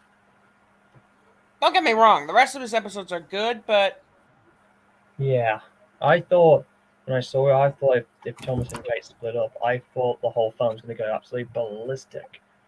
But it turns out they're not. They're all kind of reacting as we would have been, just that within the conflict. I thought they were going to go mentally insane, and and I thought they were going to go mad at Victor, like they were going to storm on him.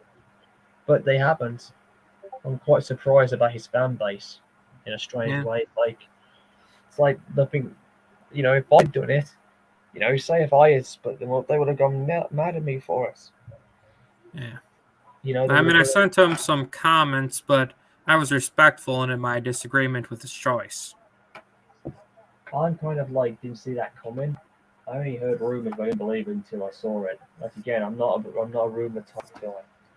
Yeah. That's just not me. Yeah.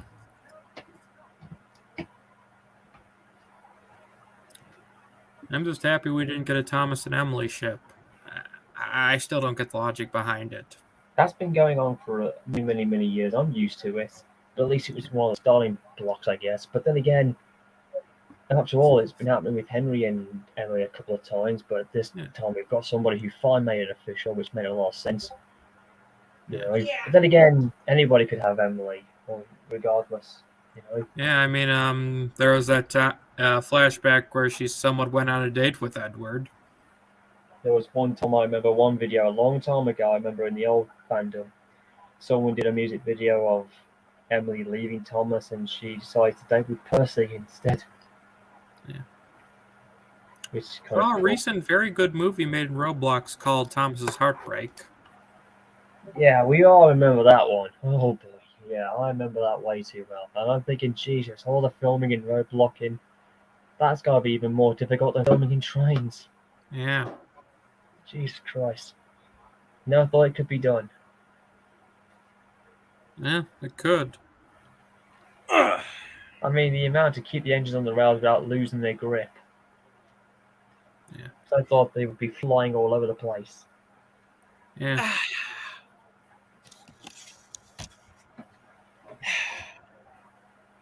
I will admit, though, Subtle Fallout, in my opinion, despite what other people think, I still think it's one of the best docking job ones ever, and I just kind of find it laughable nowadays. I'm not intimidated by it, I just kind of find it laughable.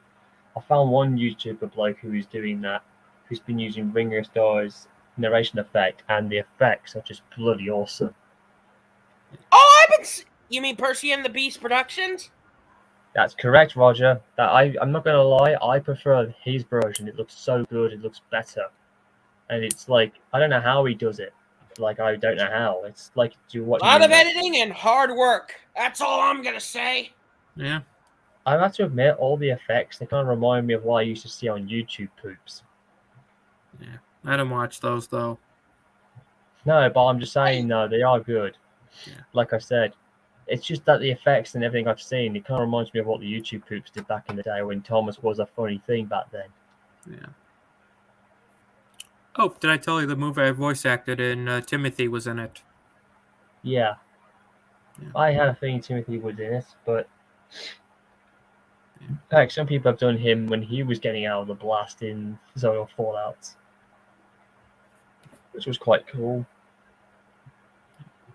I'm pretty sure he survived. Yeah. My favorite Timothy is still Tangy Train's version. Oh, so you don't kind of prefer my own version? No, I'm talking about model-wise. Oh, I see. Yeah. Hey, the picture I sent you, or the engine I sent you a model of, that was his. Oh, I see. Nice. Yeah. Oh, that's cool. It looks look else. We've got an old friend of mine who's popped up. It's T Crash Productions, mate. It's been a long time, pal. Where have you been? I haven't seen you for a long time. Just in time, we're celebrating my 31st birthday. We're doing like an early stream of it because tomorrow I will be very busy and I won't be able to make it. So that's why I'm doing it early.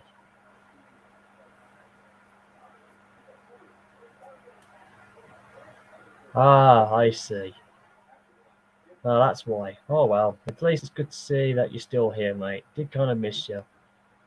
But don't worry, I'm still here and alive and kicking, you know, despite me surviving a lot of things. And, you know, last year I survived COVID. And, you know, I'm still overcoming the many odds that I've put in my way. Cheers, chap. I appreciate that. Really do. You know, regardless of what other people might think of me nowadays and whatever, I mean, that's all done with, you know. I'm just glad to know that I finally have broken free and I'm just, you know, looking to start a new chapter now. You know, we started a new chapter in 2022 for all of us, and now I've got a new chapter in my life. Now I'm going to turn 31 tomorrow. Make the best of it, celebrate it like a normal grown man. Even if the fun times are not as good as they used to be, but hey, at least I'm doing it with you guys, and that's great to know. Well, we don't know that, Johnson. He may have been captured by the SCP Foundation. We don't know if Johnny Cuba's dead or alive. We don't know yet, but yeah, I mean, my theory is that he was taken by the SCP Foundation. Yeah, and of course, look at the stuff he was doing. He had no crew with him. He was able to take a lift bridge and move points without knowing where help. I'm thinking, what on earth is he? He's not a normal engine. I'm thinking, what the hell? Yeah. Which I thought was a little bit weird. Well, I mean, we saw the lamp was taken by the SCP, so. Hmm.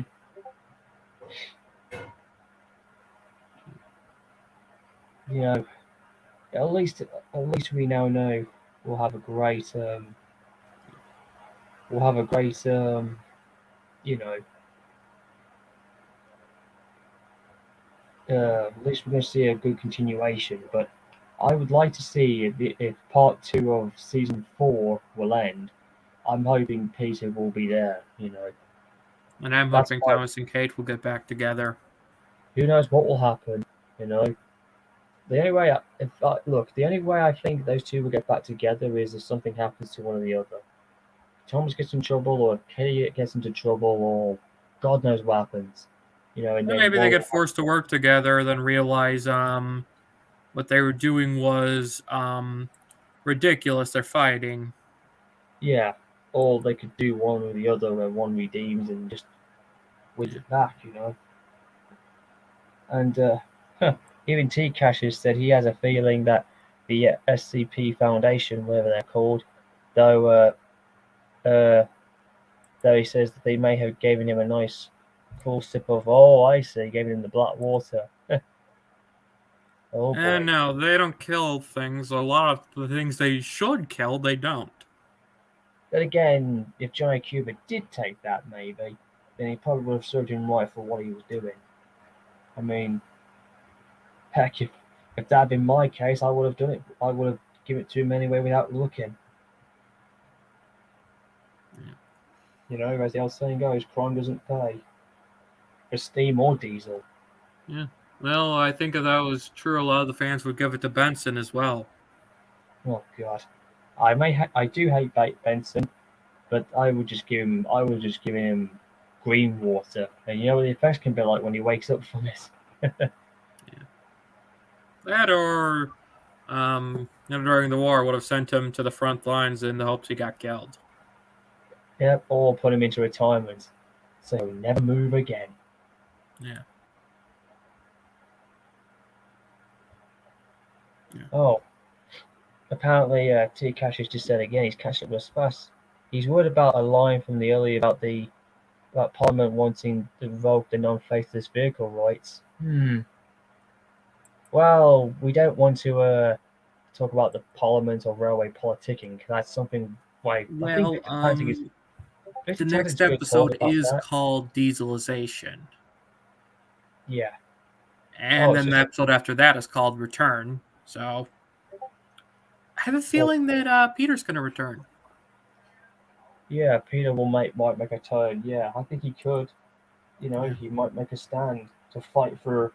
Who knows? Maybe the whole thing with dieselization could come, and then there might be an episode called Preservation. Maybe. He's posted all the episodes for season 4 that are going to be released on his wiki. But I'm just saying though, if there was one called Preservation, that could be like a reference to the Steam Preservation Society of engines who have been saved, like, you know, because we're in 1963 still, and that's the exact same year Flying Scotsman got saved, as we saw in real life on the footage. Yeah. What if Victor Taussig perhaps does a reference to that? You know? What if we get to see a Flying Scotsman again? You know, see him get saved, and he comes to Sodor to tell Gordon the good news, despite him being the only survivor of his class. On the Thomas technically in the Thomas stories, there's also the Flying Thistle. Yes, the engine that none of us don't know of as much. He's only even seen once, and that's that.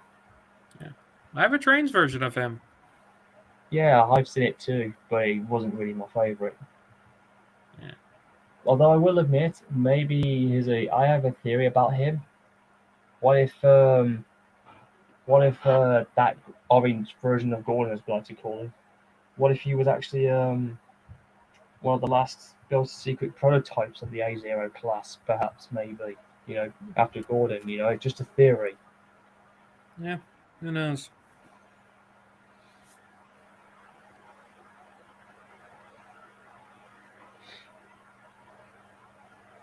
I think, hey, T-Cash, you bring up a good point. I think that's going to happen. I'm foreseeing that the Fat Controller, or Sir Topham Hatt, whatever you want to call him, he's going to privatise the Northwestern Railway region. I think he's going to. I can see that happening. Although he is old right now, so he might want to pass it on. He might want to pass on his knowledge to the next one, since there was, because in the real world, the Fat Controller was, first one died in the 50s or whatever it was, and then after that, his son took over for him. Yeah. And then the grandson took over from the son, and 2013, Sir Topham Hatt the third retired, and Richard took over. And he's still, Richard is Sir Topham Hatt the fourth. He's still in control right now in the Railway series, that is. Yeah, that's the one thing I disagree with about Wild Northwester's videos, is that Richard didn't become the next Topham Hatt. Well, I get what he was trying to do at the time. I think we all didn't understand how many controls there would have been. But again, like I said, in mine, I'm still going with the flow. I like what Thomas 103 did. I'm going with that storyline, like the current one. Yeah. Yeah. That one follows the Railway series the closest. That's what I mean. I'm going with that. I'm sticking to the Railway series, where he's now just going by the names, except he's got a different. I would like to use the former Railway series versions instead of using the same ones all the time. If I was to reboot my Khan story all over again. Yeah. Also, the Wild Northwester Sir Topham Hatts. I mean, it's really nice that he released the models, except for the fourth one. But yeah, I get it. The second and third aren't really that fat. They're not. No, I like it. I'm just so happy that Wild Northwester finally got the Railway series, the Fat Controllers in the Railway series finally to life, because we always wanted that. Yeah, but he didn't make them fat enough.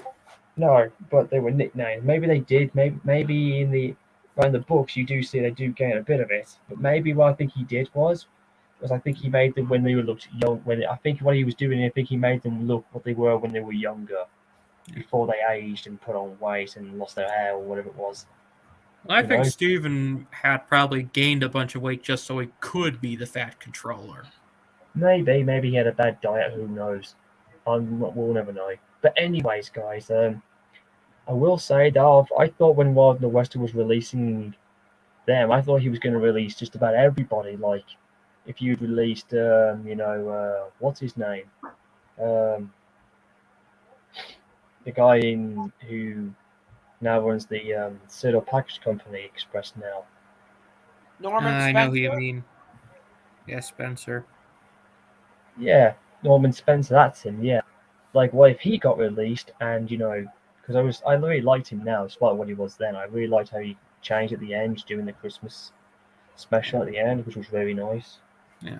Especially We do know that Emily's going to be coming to his series as the fourth Wellsworth and Sudrey did. But I always thought I thought Emily could be a replacement for Bloomer. Who knows? Maybe she is as well. I will say though, I actually gotta say I'm looking forward to seeing what Emily's role will be like, and to have her as a Wellsworth and Sudrey, that was a bit unexpected. Like, ooh, so I'm thinking maybe this could be like the pre-Sodor version of Emily that we knew and loved during her youth years, or maybe this could be like after. Who knows what's going to happen? But I'm definitely looking forward to it, and I'm hoping.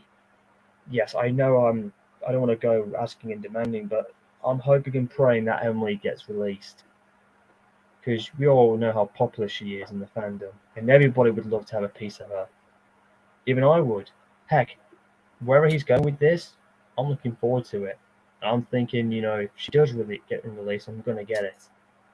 And maybe this could be something for the future for Emily, maybe in the Railway series, if not the TV series, if you know what I'm saying. I would have liked to have him to added the Railway series Stanley and Railway series Lady, though, because the new Railway series Stanley looks really, really nice. Yeah, he does look alright, but I still prefer, the TV series of him.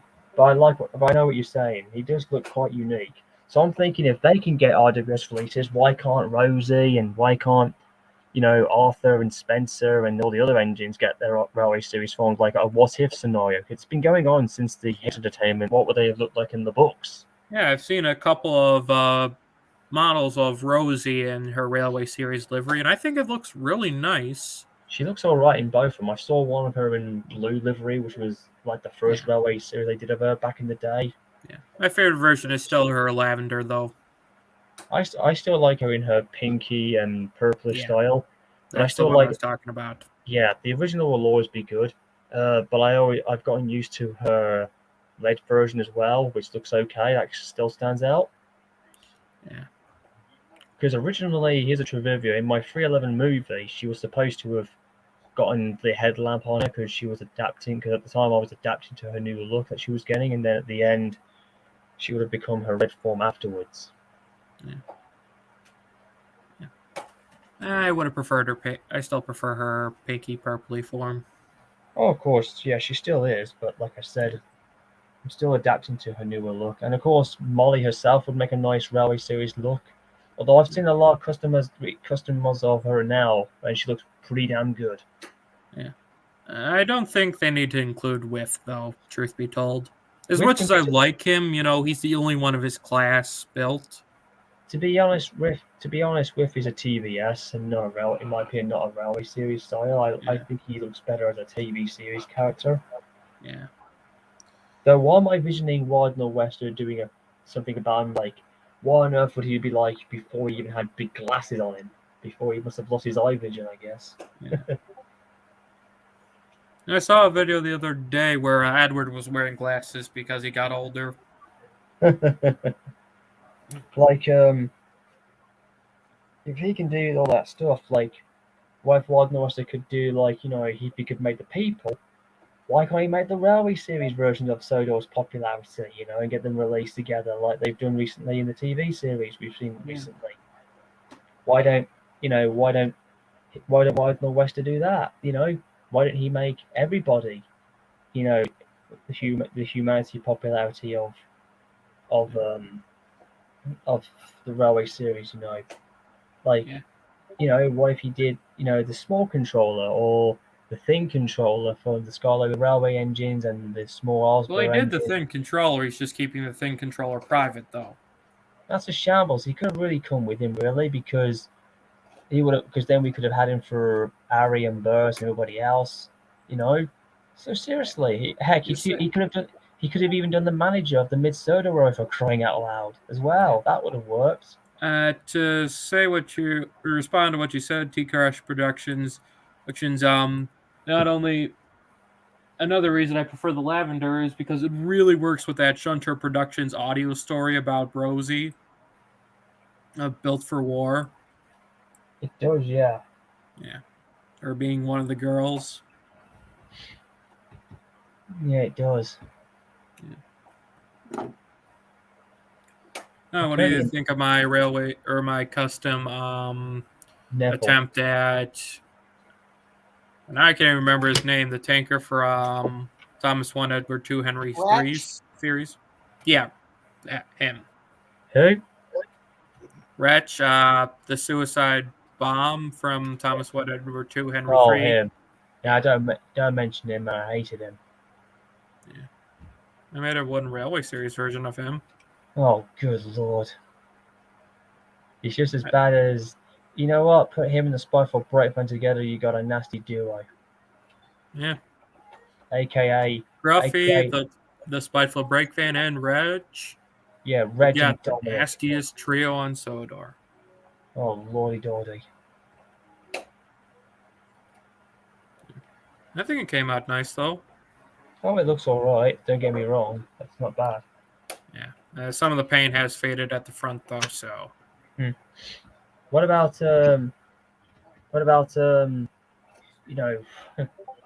mean, we're having a good birthday celebration, which I'm trying to talk about, but we're having a great conversation on other stuff. What if we,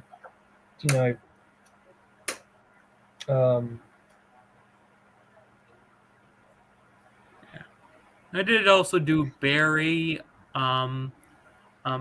It was okay. Wasn't the best one I've done. Oh yeah, Barry's alright. He was actually one of the first engines the OCs of Wild in the West I knew of at the time. Yeah. Not to mention I've seen the real Barry. Yeah, I did one Railway Barry. I think the one Railway Barry turned out okay, but not so good were my one Railways Bloomer or Warrington, aka the Austerity engine. I'll be surprised. Speaking of which, Barry, the rescue engine, whatever his name is, I'll be surprised if we ever see him in Victor Tantic series and if he ever does another story on British Railways again. Yeah. Regardless of his story. Yeah. Despite it was James who found him in Wild in the Westers and brought him up to the North Western Railway.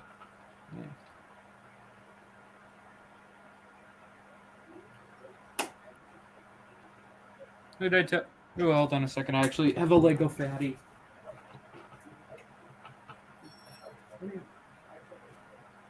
Have you ever seen the meme, "Can you spare a coach"? Yeah, I've seen everybody doing Yeah. it now. Victor's done it. You know, everyone's doing it. Why? What have children done for me? You want your special coach? Take it! Now Douglas can come back, right? Yeah, I get it. I know. I'd be like, if that happened in mine, I was like, could you spare me? I'd be like, don't say the meme. It's already getting old. You know, like, you know what I'm saying. It'd be like breaking that fourth wall.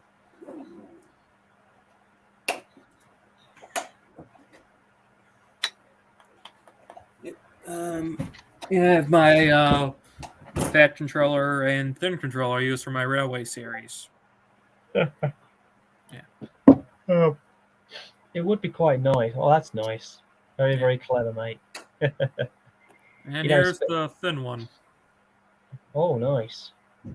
That's very good there, Slim Killer. I'm looking forward to seeing what you got there with using that, you know. And what about the whole...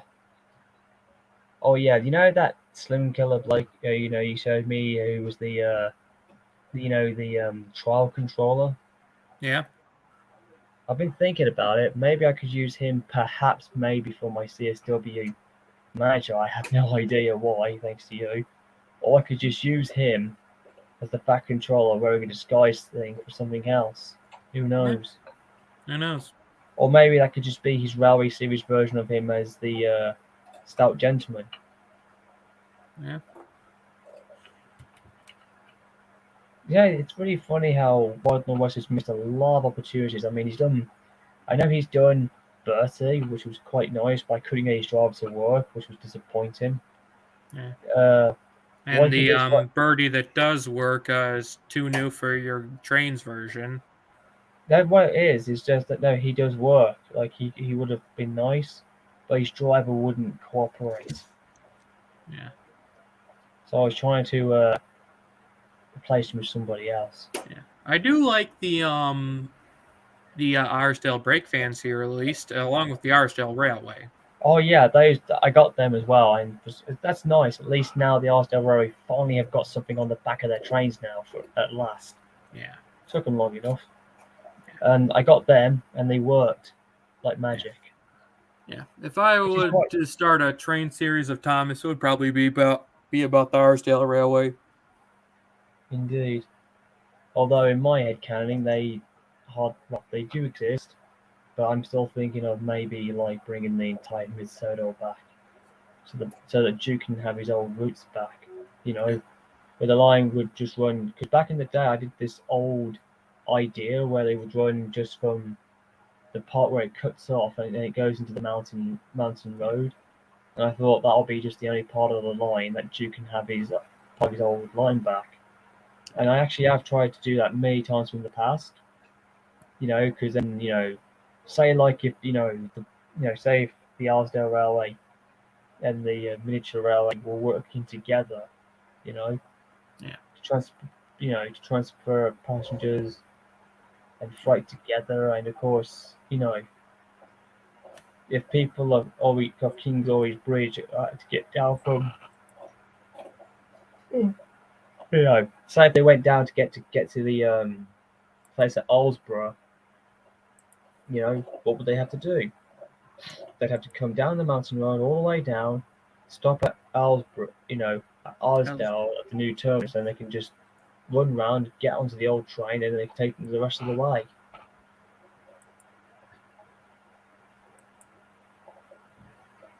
That would be the idea. Yeah. Well, at least that's what it was. Say if Duke, and maybe some of the engines that would go back with him.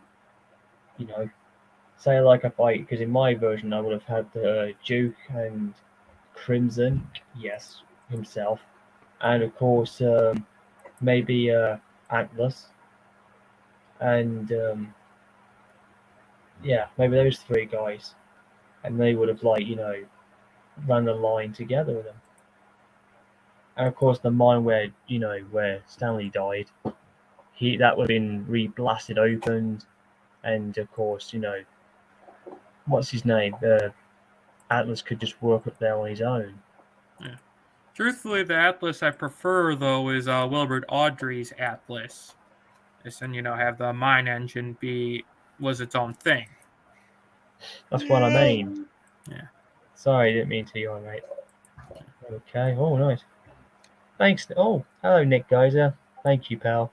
Thanks, Billy. I have considered remaking the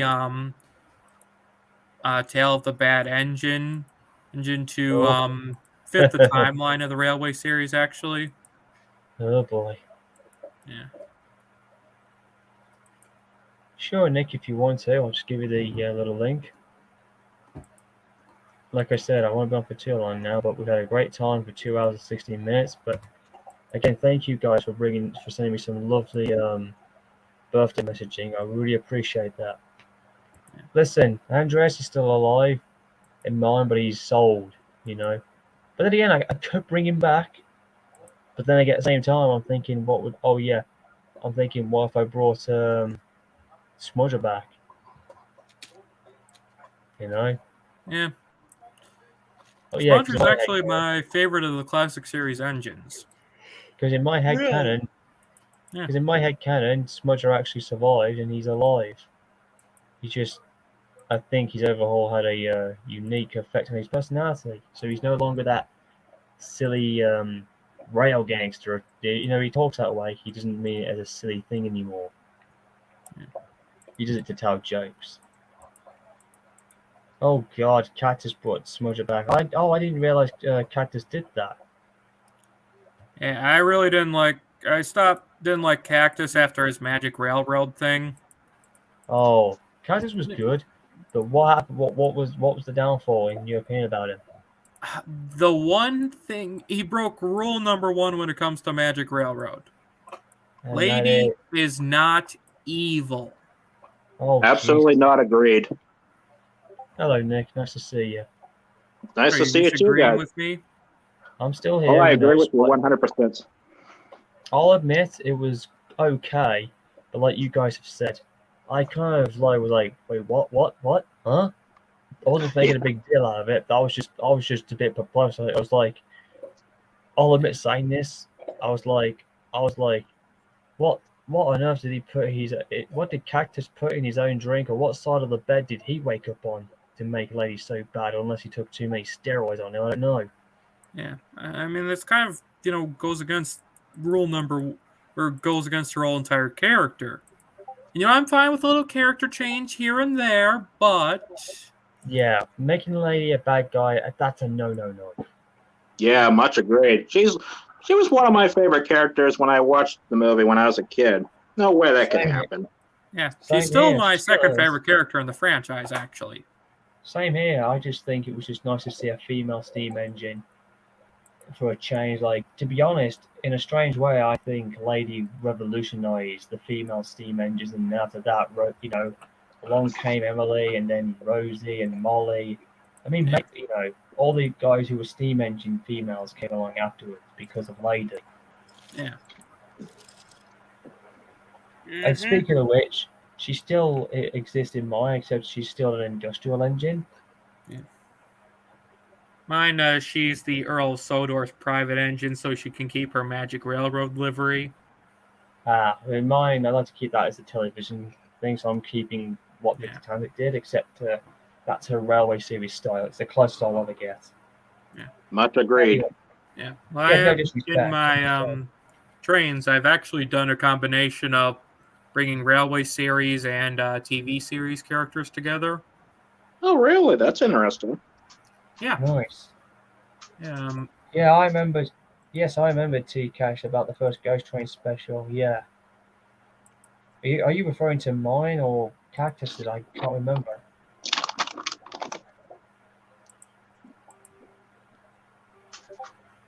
Anyways, guys, like I said, it's quite funny actually. Speaking of which, you know what's really intriguing about what Rod Norwister hasn't done yet? I know we've seen him in TBS, but it's a shame he never did any of the other engines. It's a shame he didn't do Albert, you know? All he had to do was just make the same version of Sir Handel and just darken his paint or just brighten his paint livery just a little bit. Yeah. I'm not a big fan of the fact he kept the Railway Series colors for the engines. It works, yes. Yeah, but the fact is, I like the TV series ones better. Yeah, same here. They're all good. It's just that the thing is, I was never a big fan of them when they were all in red. Yeah. I noticed the Scarlet Railway livery thing, but I still prefer them when they were just in their own colors. I mean, you could have, I guess, Rheneas and Skarloey as the Railway Series. And maybe even Ivo Hugh as well, but... Well, that's the thing. Ivo Hugh doesn't even exist in my series. What? Ivo Hugh doesn't even exist. Neither does Fred. You know, not every engine from Wild North is going to exist in my canon. Don't get me wrong. I thought Ivo Hugh and Fred from the Railway Series. That's what I'm referring to. Yeah, he's not going to be in it. Speaking of which, it's funny.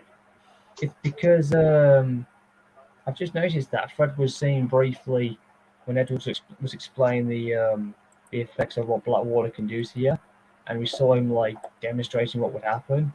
Yeah. I'm not too sure about this. But could we see that happen if he does appear?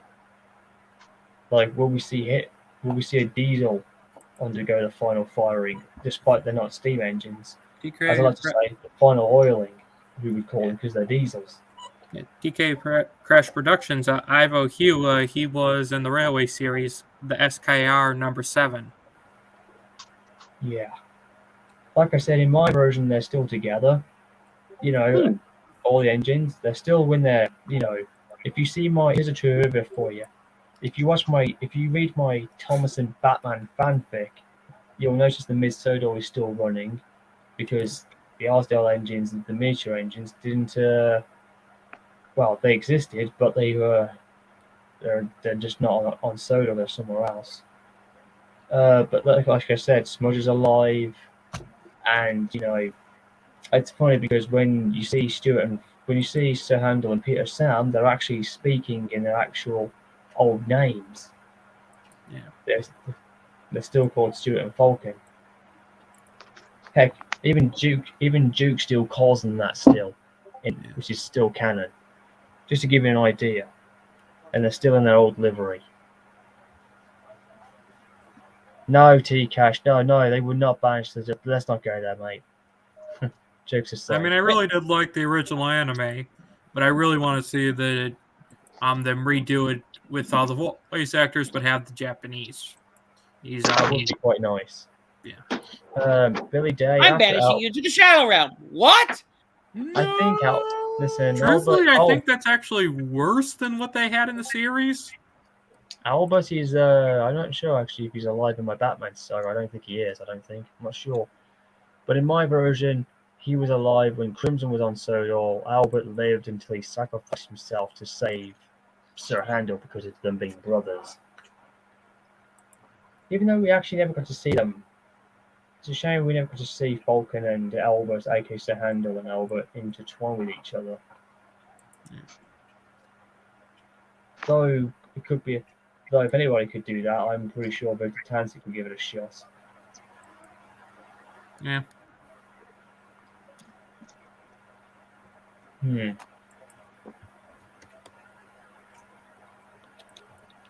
Speaking of your railway series, Kane fan, remember those talks we actually had back a few streams a while back that involved Timothy? Yes.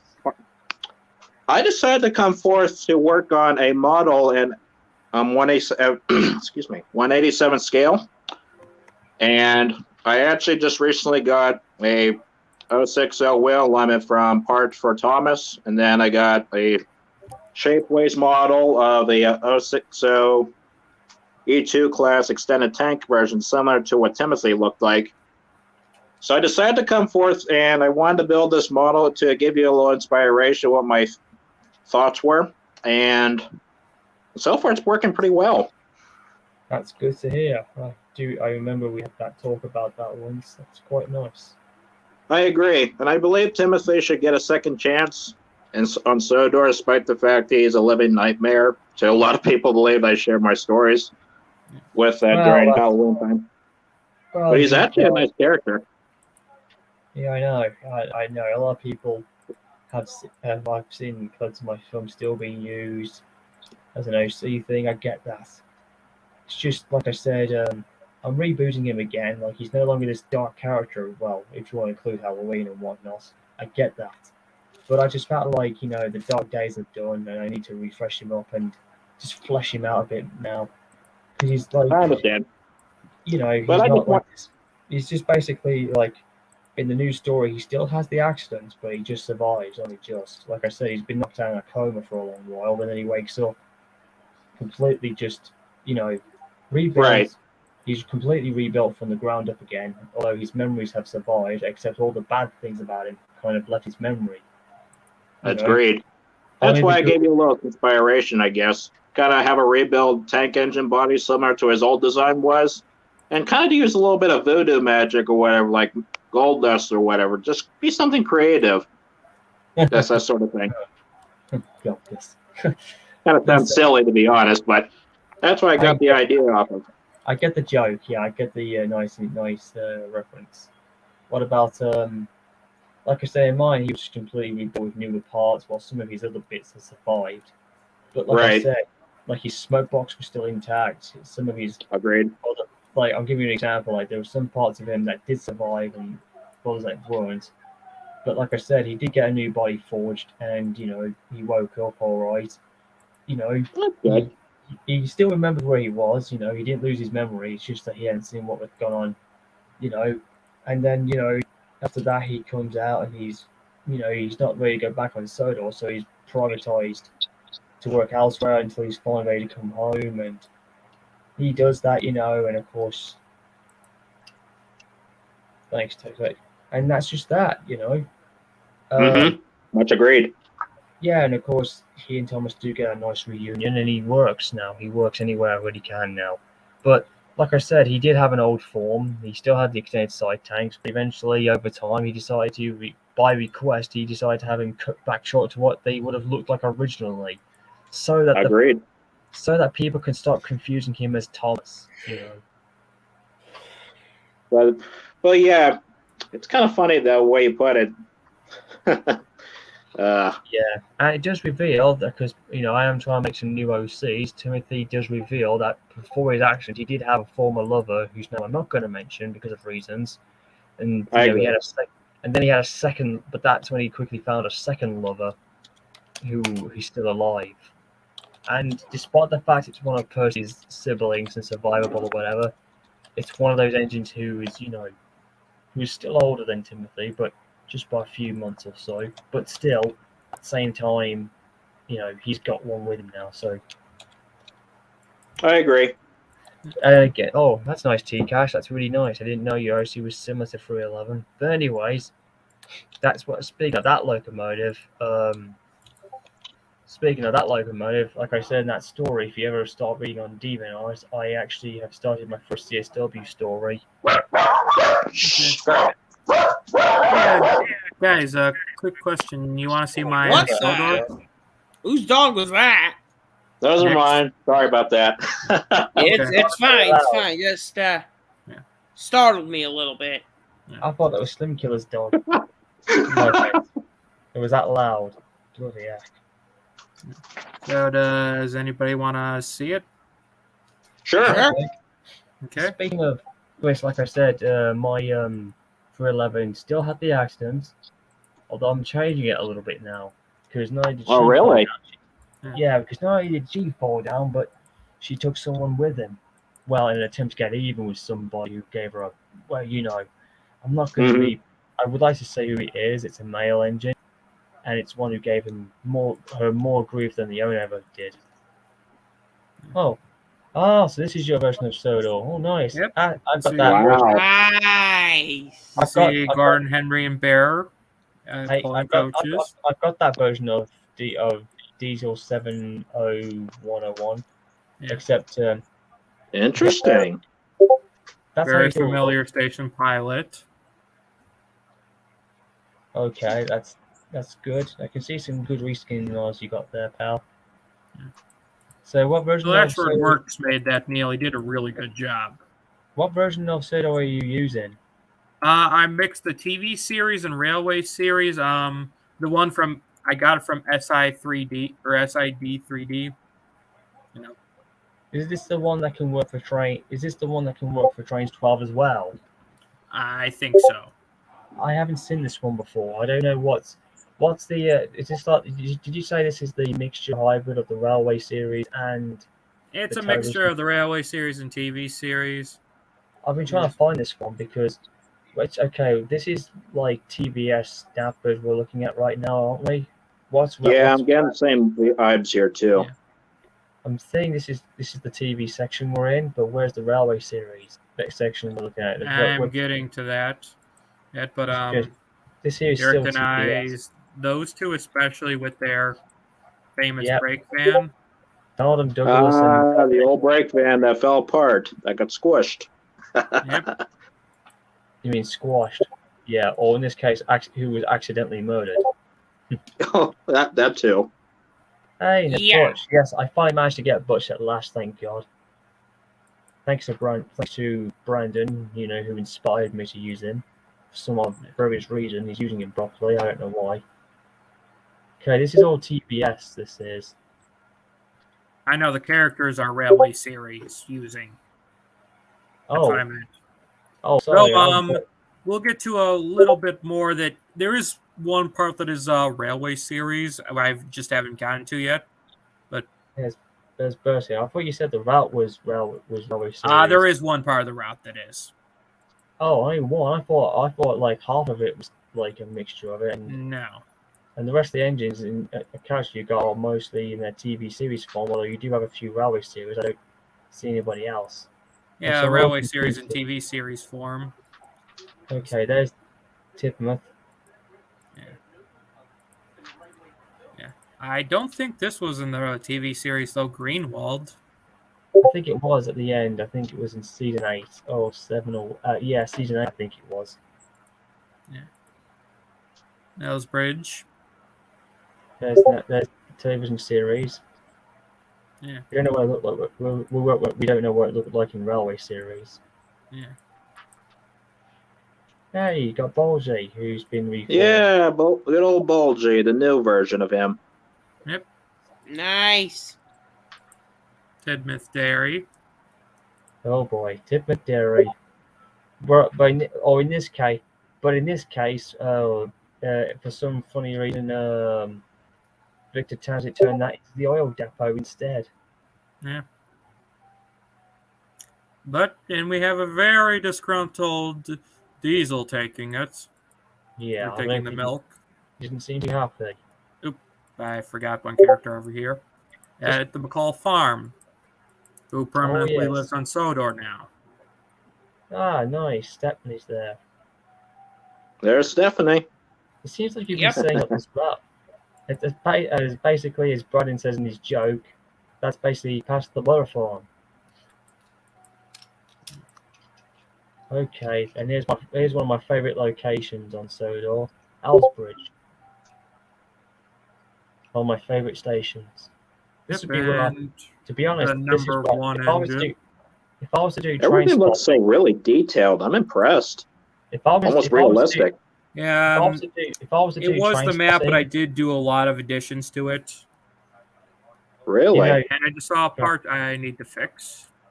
that that bit there where you just left on Elsbridge, that's basically where I would be if I was train spotting right now. So where's the railway series section? We're getting to that. We're still at Knapford. I'm going by the route. You're basically on Thomas's branch line, aren't you? Pretty Mhm. much.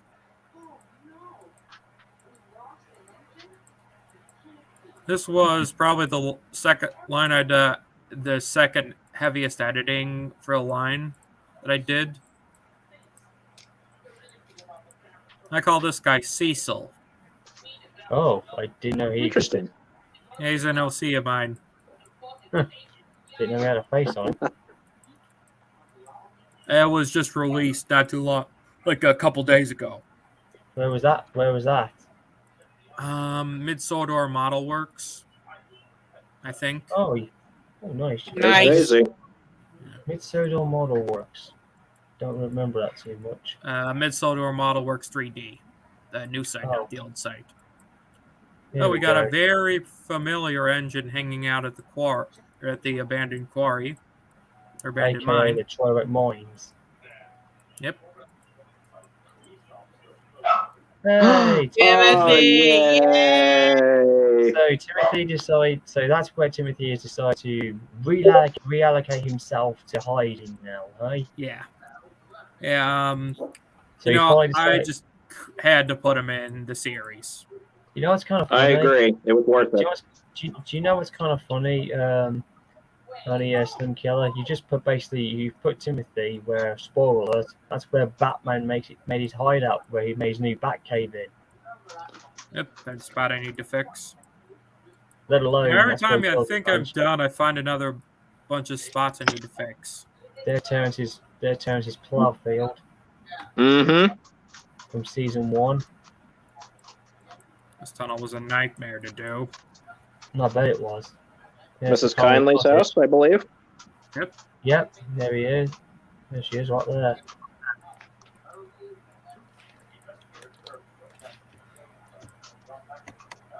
There's The horrid lorries.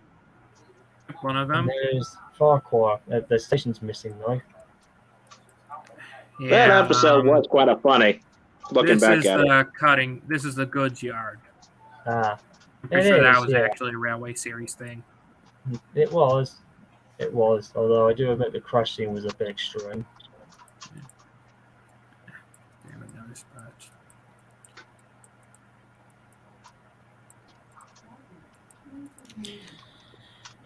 Alexa, stop. Oh. And there's. Oh. Alexa, stop. What's wrong? What's your cat doing, Roger? Huh? What's your cat doing? Nothing. I was talking to Alexa. Yeah, that's who I thought you were. Oh.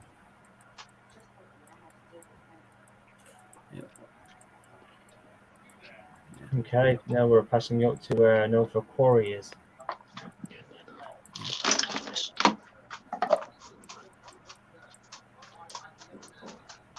There's Toby. With? And Toby as well. Toby and Henrietta and Elsie. But where's Victoria? Oh, he added the new version of her. I have a version of her, but Oh, there's Mavis. she really didn't fit with the whole aesthetic. The two versions I had of her, I had the TV series and Railway series version, but if I ever get Albert, she's going to be Albert's coach. Oh, speaking of that Albert, not Albert from the Mid-Sodor. I managed to get out, but he's still alive and he's working fine. Except he's now one of the backup pilot engines. He's mostly allocated at Vickerstown.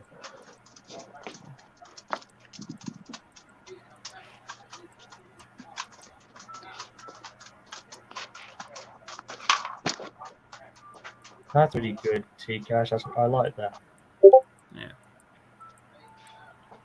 Yeah, so Thomas's branch, I had to almost completely rebuild it. Well, you can always do some clever effects, but if you want to, you can always like make your own version. You know. Yeah. Crosby. Like, I don't know. I don't remember seeing the Crosby art in the show. This bridge was also somewhat of a nightmare to get because it's very hard to find the 3-track bridges. Yeah, 3-track bridges are definitely hard to find. Okay, this I'm pretty sure was a Railway Series thing.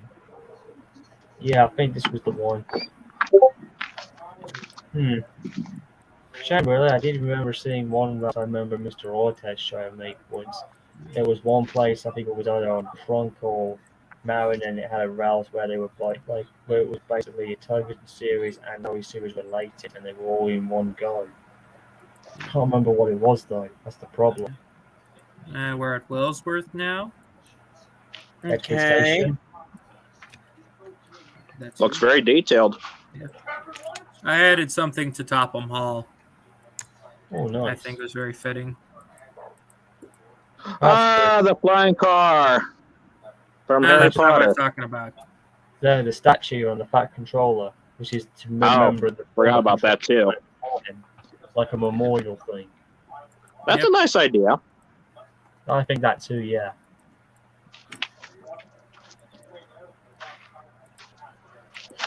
Since we know the Fat Controller's home, since we know the Fat Controller's home is actually located at Calsfort Road, where it overlooks the railway, since that's where we know where he is.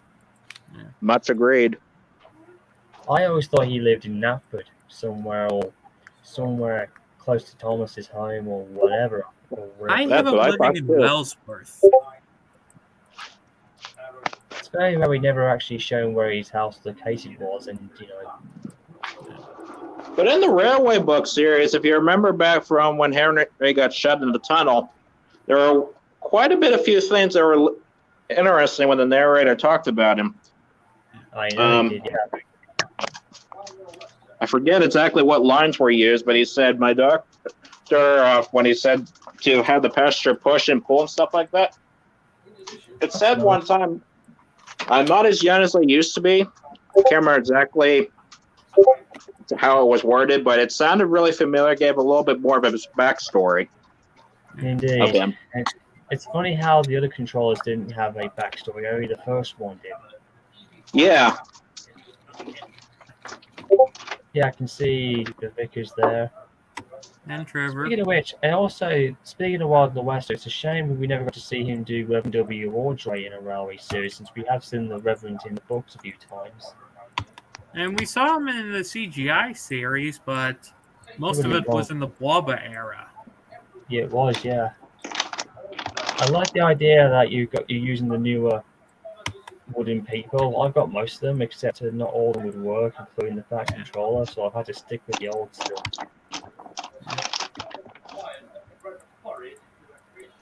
Also, Slim Kill, I'm also having a problem with 3 of my models. Like, you know, the ones where they have the porter leaning and he's looking at his watch, and yeah, I can't get Fortunately, them. I am not good at train repair.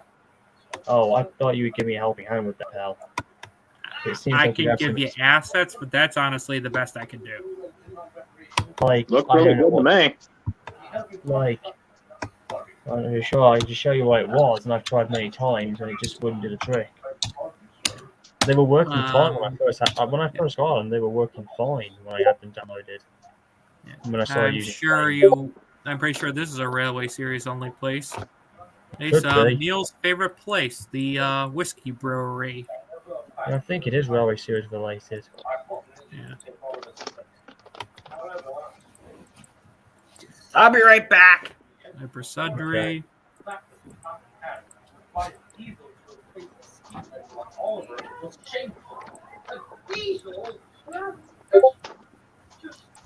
Disgraceful. Disgusting. Despicable. I know everyone. There's Bellsworth Yard. Oh, what it is. Yeah, Sodor, Dark Times. Times the new one. Yeah. from Crown Edwards branch. Yeah, that looks really detailed. I'm quite impressed. Well, it's for the TV series for season 3, after all. Kind of reminds me of the feel of the TV series Tugs, I believe. Yeah. Maybe so. There's Boko. Too bad they didn't bring him back in the CGI effects either. That's kind of depressing. He was a good character that I liked. And of course, the building is missing from the station platform thing is missing. Had to completely replace the platform. Unless you want to build your own terminus over it. Always loved. Oh wow. Hey, And for some reason, Boko and Derek have this glitch to where if you couple them up to their loads in trains, they'll be assets unable to move. Oh. So that's why they're uncoupled. If I'm not mistaken, these are the rolling stocks that don't move their wheels at all. No, these are from Sodor Workshops. Oh, I see. Yeah, I don't know why, but I'm not really a big fan of the Aquitania trucks, to be honest. Looks like a giant aquarium you can put fish in. My That is perspective. because it's the aquarium truck. I'm not really a big fan of those ones, so they're not. All right, that is mostly just there for the reference. Hang I on. see. This, believe it or Oh, not, I was see. one I of the thought they were hardest guys actually in to there, get like real aquarium. That's why I didn't want to use it. This was a nightmare. I bet he was. Hey there, Tommy Trains. Listen, the whole thing with Thomas being a J50, listen, let me explain. The reason why is because I think it's finally time that the fandom decide to give Thomas some justice and, use him properly, because that's what Reverend W. Audrey originally envisioned him to be like. The Troublesome Twins. Those were my favorite characters when I was a kid. Same here. I thought about having one of them be blue. They're good. They used to be green at one point. That's right. Before they came into Sodor, from what I heard. Anyways, the whole J50 thing, listen, it's time to give him some justice. And, because that's what Audrey had envisioned, and even made a model of him for his son during the war one Christmas time. And, to be very honest, I feel like nowadays it's time for Thomas as a J50 to take center stage. And to be very, very honest with you, if you think about it now, we're getting very close to the 80th anniversary of the Railway series, and so far in the last few years we've been shooting past since we celebrated 75 years, which was a good one. But now in the last couple of years, I think every anniversary have made their own versions in different styles, and I think it's time that Thomas had a reshoot. I feel like because I've actually given a hint in one of my fanfics. There's a hint in like To Henry's Theory, where the Fat Controller says about, Henry says about the Fat Controller they're planning to do something for the 80th anniversary, and a lot of them will have something cool done to them. And there's going to be if you look carefully, Thomas won't be seen or heard much, during the whole build-up to the next couple of years, is because he'll be taken out and he'll be re-overhauled, and next thing you know, he's going to emerge into it. And I think it's time that. Yeah, there's Sorry, a go loading ahead. station. So I'm thinking to myself, if anybody can do Thomas as a J50, they've done images of him a lot, but no one's ever wrote him in a story as that. And I'm thinking this would be perfect, and heck, it would be nice if anybody did a movie of it too, or film, or series, or whatnot. Third Glory. Yeah. So I'm thinking it's time to give Thomas the actual tribute, like the ultimate celebration, and I think it's something that Reverend W. Audrey would have wanted. I agree. If he was still alive, this is what I think he would want, to remember him as. This is something And that I I know. have the Works engine. Oh, nice. There's Harvey. And he got a promotion. So Tommy Trains, just listen, that's the reason why I'm getting into Thomas as a J50. It's something in canon I'm thinking that's going to be for a long while. And maybe for Railway Series only, perhaps, maybe that could be his new Railway Series form. Whereas in the TBS, he can stay as his E2 class. Speaking of the railway series, I don't know if you guys ever watched this, but there's a popular person on YouTube, name of channel called Instrument Maniac. I don't know if you guys heard his creations, but he's recreated a lot of the TV series songs and everything from each character from the Thomas series, growing up from the G-Scale series. And he's done a pretty damn good job about it. I'm quite blown away each time. He actually did one this Wednesday on Arthur, a music recreation on his style. It sounded just exactly. As you can see, this route is almost completely Railway series designed. Yeah, this is the bit we never got to see. But I recommend checking him out if you like the original classics growing up, but everything he has created sounds exactly like the TV series did. Yeah, this platform was a nightmare. The scrapyard that we heard was also located at Kildane as well, the one that we saw in the minis, but we never got to see it. He even did this at Problem Hat thing too. Yeah, but we never got to see it added into the Kildane section, that big scrapyard section. Hey, T-Crash Productions, I was going to put you in. I didn't know you were down there, pal. I do apologize for that. Hey, Tommy. Here's Henry's Forest. Yep, from season 3. There's James. I forgot to give him this. Every time when I heard that song in the TV series, it kind of reminded me of my mom coming in when I got in trouble or something when I was a kid. Oh, God. Back in school. Well, with me, I always looked at that stuff. Well, I don't want to really get into that. It's too personal. Probably the most disgruntled resident on Sodor. Rip him out, turn him into roads. I'm surprised Wild and the West didn't make him into his Railway series look either. That's another Make what? Sorry, I wasn't listening. Yeah, we didn't get a Railway series Daisy, really. No, German. I think it was German Sodo who did that. I've managed to find it, thank God. I do have a couple of Railway series Daisies. One from Signal Works 3D, who made the Stanley, is probably my favorite Railway series Daisy. I tried to use that one, but she wouldn't comply, just in case it's a backup. Yeah. Okay, and thanks, Tommy. Thanks for the reply. Quite a few spots I'm seeing that I missed. Yeah, I've actually. Hang on. Tommy Trains, I've actually seen your video, and I will admit to saying this. It's been a while, but I was very impressed with it myself. So very, very, very good. I really liked it. And there's Percy taking his morning runs. I can only imagine Tom Tipper's there, happy to see him. Yeah. And there's Duck and Oliver. I know this is the Kirk Ronan branch, but they really didn't do the Little Western, so shame, really. They had a chance. They could have done. Yeah. But they just. It was still done on your series. Well, yeah, I had to sacrifice the Kirk Ronan branch to add the Little Western, though. That's fine. I understand. That's fine. I've seen the Homemade 1942 model. Like I said, of Thomas's J50. It is very, very good, and I think it would serve a nice purpose when we make it to the 80th anniversary. Oh, the Chocolate Factory was almost completely faulty, so there really isn't a Chocolate Factory in my series now. That never existed in my series either. Like I said, the TV series of Thomas just ran from season 1 all the way to season 7, and that's it. Yeah. I actually stopped it at season 6. You know what? Well, season 6 was just after the whole... Yeah. Just before Thomas and the Magic Railroad came out about. Anyways. And this, I've actually retooled, is the Earl of Sodor's state. Hey, T-Crash, you're on board. Here we are. We're just about peaking now, lads. So, and I'm just finishing up the last location. This was a complete nightmare to build this one.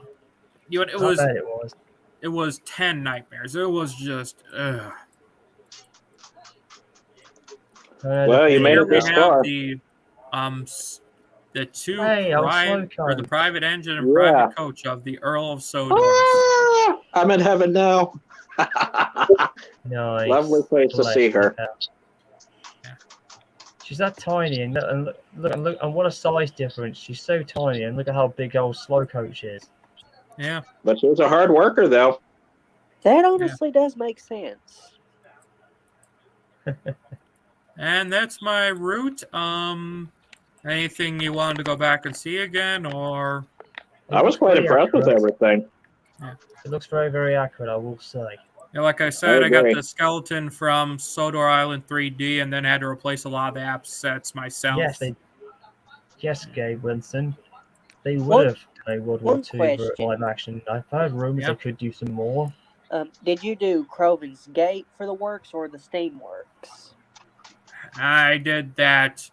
Hold on a second. Going back to it, I forgot the name. I actually went with the Kildane or the small Kildane depot as the works. Maybe it is the work. Maybe that is the works. Maybe in the TV series. Who knows? Yeah, I actually did know about that Billy Judd though.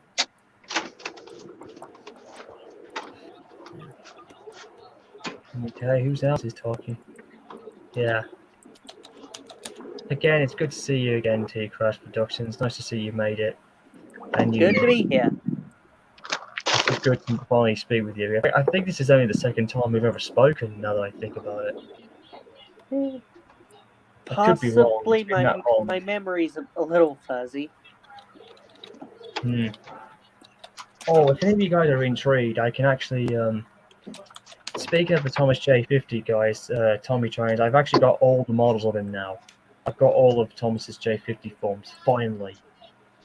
Including the best one from Solo Nostalgia Zone, which is the best one that has him in, which of course Roger can show you because he helped me get some good stuff, man. He was really, really, very helpful. And yeah, I managed to find a few other ones from the TVS, which looked good. And I found the one which I think is the best one that Solar Workshops used to have before it sadly went. And thank the Solar Workshops is still. Oh no, wait, that model I'm talking. No, about. but yeah, it was a shame it went. It's a shame it was gone. But praise the Lord, somebody I managed to find a hidden file and I got the one that was, the Audrey version. It was still in like blue, but it had like weird windows and it had NWR written on his side tanks. The only thing that was missing to activating was just to give him a face pack.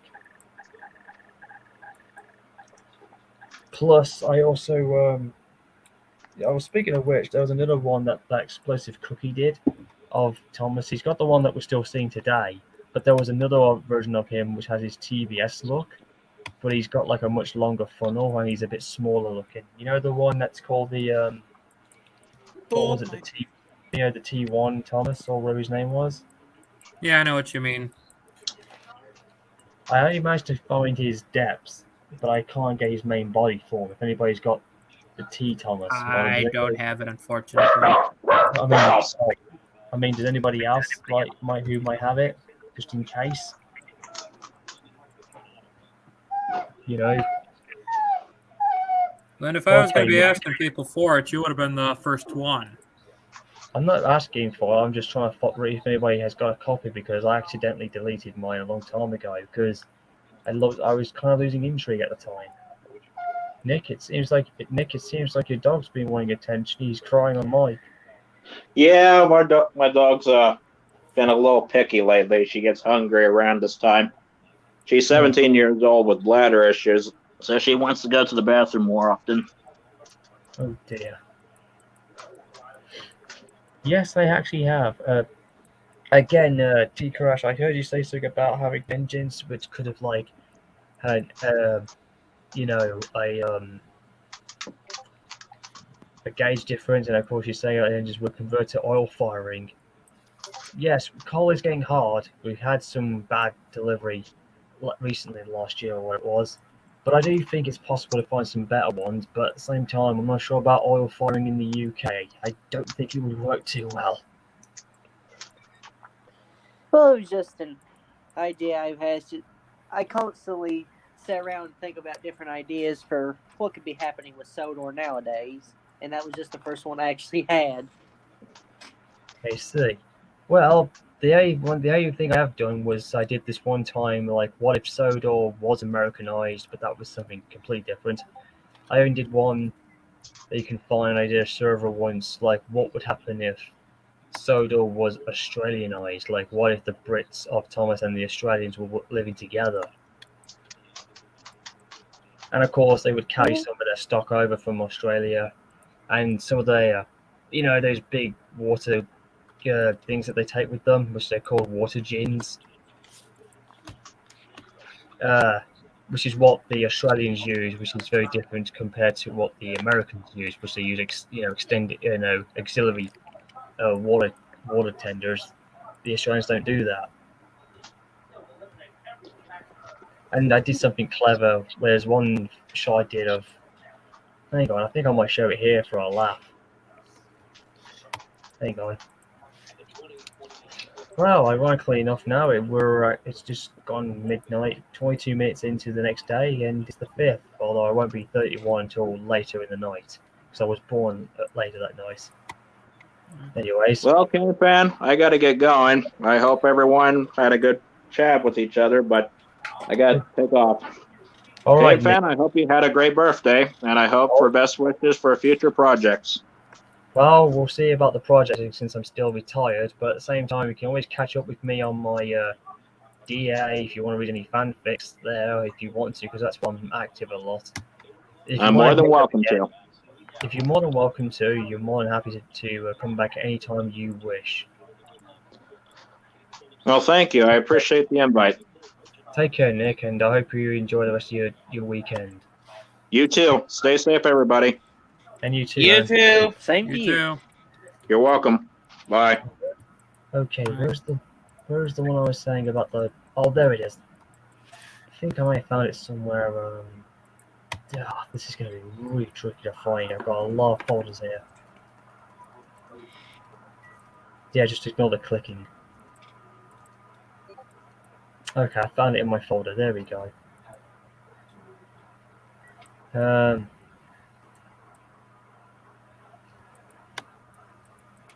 Okay, this is going to take a long while, but I think I know what to do.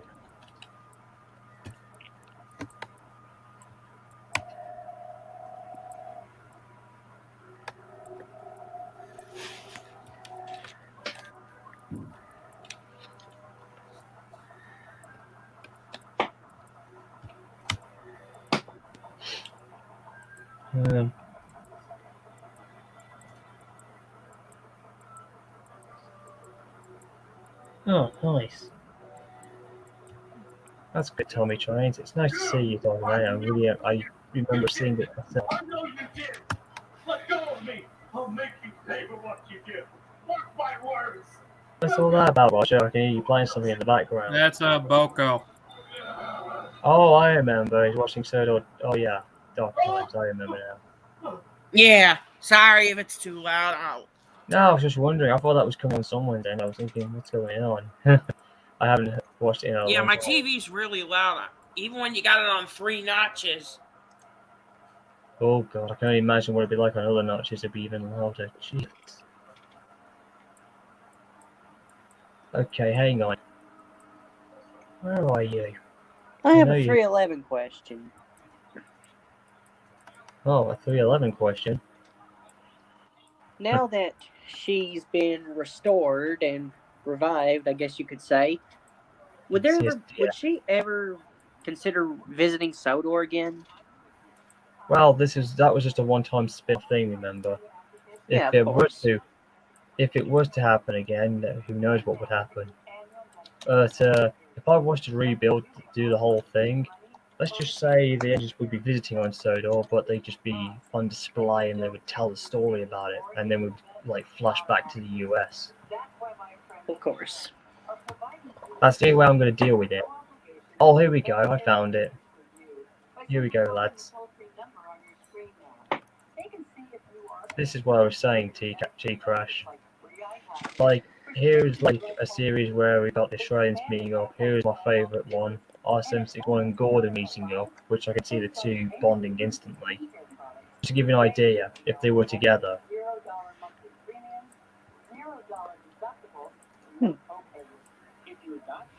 And you can see here, Tom says we're talking to their Australian counterparts. It would be interesting to see. And there's this one here. As you can see, the legendary 3801. And yes, in my account, it's classified as a female. And it's got the water gin rolling stock with it. And of course, she's had a good go at Henry, who's just learned to don't get on the bad side. Yeah, she's basically 3801 is basically like this big, tough, badass female engine you don't want to, mess with. She may be cool and awesome and beautiful, but don't let that fool you. Like, oh, there it is. There's the J-Class 515 taking the flying kipper for Henry. And of course, Thomas is looking at this big water gin. He has no idea what it is, as you can tell by his expression. And number 3112 is basically telling him this is how it works in Australia and why Soto's adapting to some of the Australian technology that they're using. And Scotsman gets a reunion, with two of his good closest friends in Australia.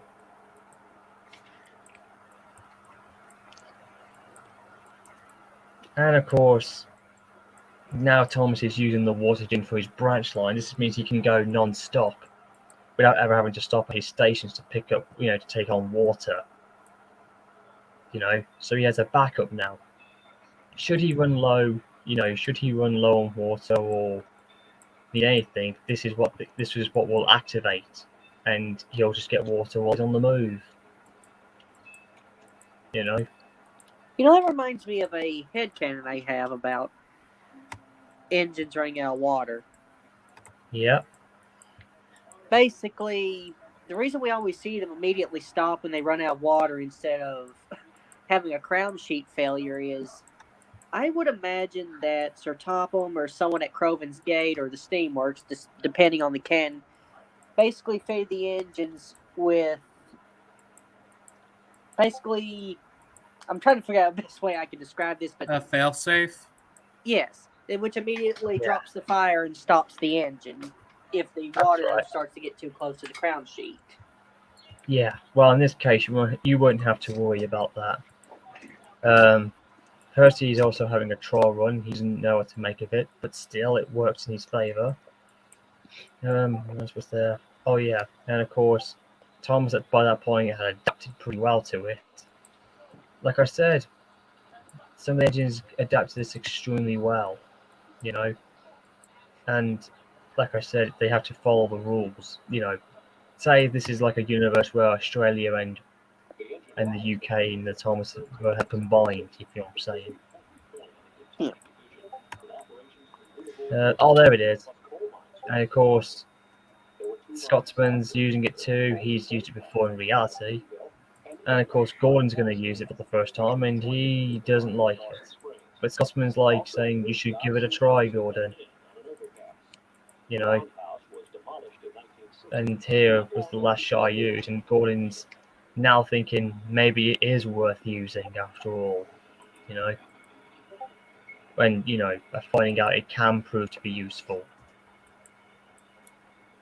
Here's a clever example. This is basically Edward, why is he looking like that, you might be asking. Well, it's because he's actually saying to his driver to activate the water gin, because he's sprung a leak. Thing is, he's running very low on water. It turned out he had severe water leaking in his tender, or whatever it was. He was gushing out water, and then he tells his driver to activate the water gin so he can transfer the water into his boiler until they can get to the next station to sort out the problem. So these water gins can also act as an emergency supply, which Ed found out at first hand.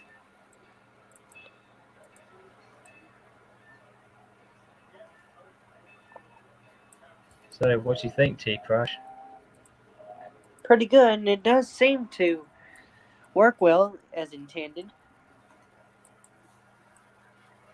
Though Yeah. I I could think it imagine, looks nice. But like I said, it's their way of learning the technology of what Australians can do. Not to mention, like I said, it's just one of those things that can happen. especially if you're on the main line, because in that universe, all the water towers that were taken out on the main line or whatever were removed, were gone. You know, that's what the water genes were used for engines to, you know, to save water costs.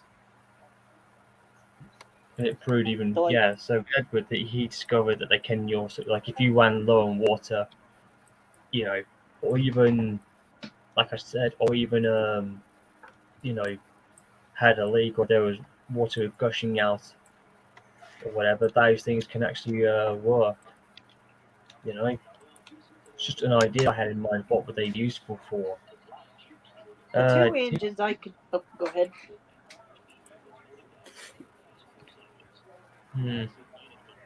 T Super Chicken.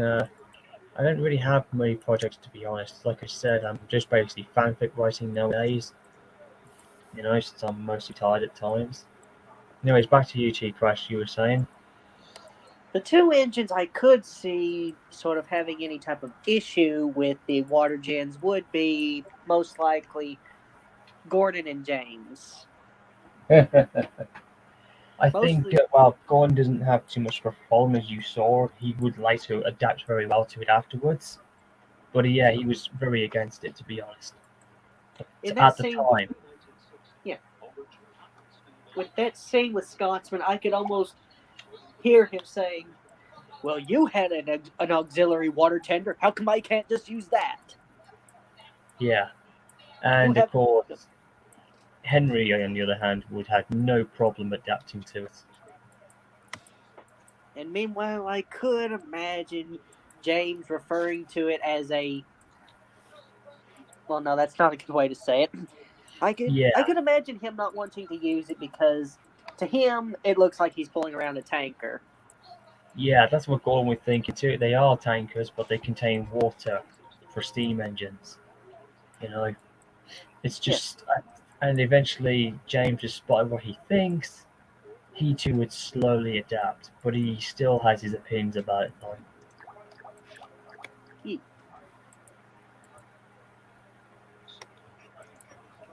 You know, okay, Tommy Trains. In the fandom, they say, like, better late than never. No, not really at all. No, of course not. There's nothing better late than never, and you know, of course not. It's just one of those things I was just saying, you know. And that's what I mean. That would have been like a what if the Australian universe of Sodor had been invented. Oh, hey there, CLCS. Nice to see you. I had a funny feeling you'd pop in. Thank you for coming in, and thanks for giving me a nice birthday greeting message. I really appreciate that, pal. Cheers. In case you don't know, I've also declared a good peaceful ending, and it does seem like it's all over with now. You know, just to let you know, heads up. In any cases, we've done very well, guys. We've been on for like 3 hours. We've done tremendously a good job celebrating. Despite we haven't spoken too much, I will say I'm very happy that this birthday stream has turned out so well. Like again, Slim Killer and Roger, you've been on from the beginning, so thanks for staying this long. And T Crash, thanks for popping in when you did. You can come back anytime you want to, whenever you feel like it. Of course. Because we've got a lot of fun stuff to catch up with. Like I said, the whole thing with Thomas's J50 is going to be something unique. It's something new in my Railway Series canon. I'm going to make official. Like I keep using different variations, but when I try and use what they look like in my series, it's very, very, very tricky. Because Henry, if you see my Railway Series, Henry's constantly changing shape. Like he begins as Carson's version of his old shape. The stream is ending. And yeah, we're almost done. And then eventually he becomes Wild in the Westers because he gets a bit bigger, just with a different firebox and, you know, to secure his breathing problems with Welsh coal and everything else. Then he gets his rebuild, you know, as we all know. And he stays that way as a Black 5 at that point. But I had to use Cam Scott's model because I was doing a new canon based on that to Henry's theory, which has become very popular. And I did my own fanfic on it. You know, I had to use a different model because I couldn't use Wild in the Westers. I wanted to, but what if I used the others instead? instead. So I was using some of Camshot's models to have the limelight for a different kind of reason. I don't know why. But that's just how it worked out. I mean, it works for the writing and the story that I was doing.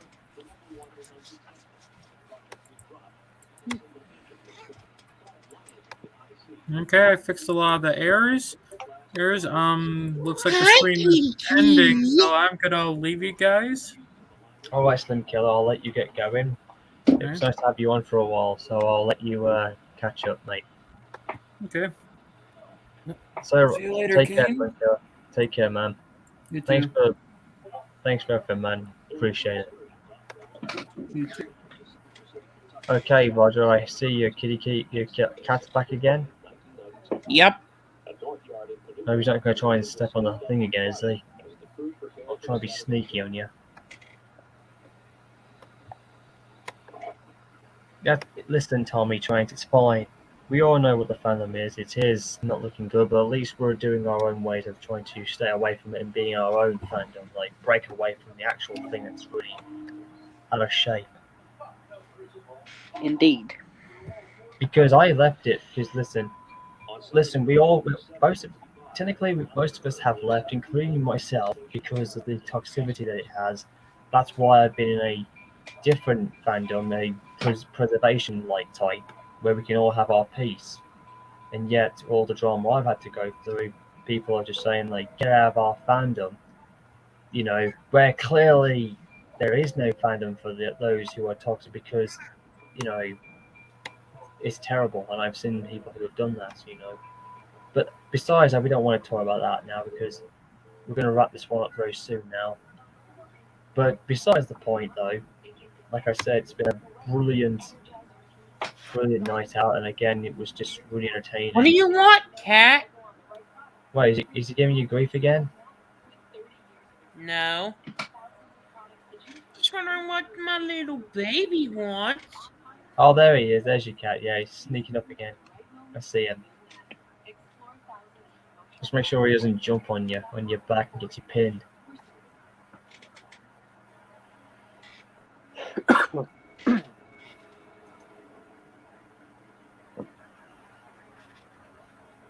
Oh, one thing Okay. I keep forgetting to ask is, did you see the new Wild Nor'Wester version of Thomas with the extended coal bunker and the J50 tanks? Wait, what? Yeah, I saw that on Twitter. Yeah, No, he made a version of Thomas that was an E2 with J50 tanks and an extended coal bunker. I haven't seen that. Where was that? It was I seen it on DeviantArt a little Wait, while Wild ago. Nor'Wester. Wait, hang on. Wild Nor'Wester's actually done Thomas and his J50 now. No. He basically they converted his tanks to be more in the style of a J50. I didn't see this, but I need to have a look at this. Hang on. Well, there's a version with the J50 tanks and the version he's going to use that just has the extended coal bunker. Is this what Wild Nor'Wester's doing? Well, so far, as far as I know, yeah.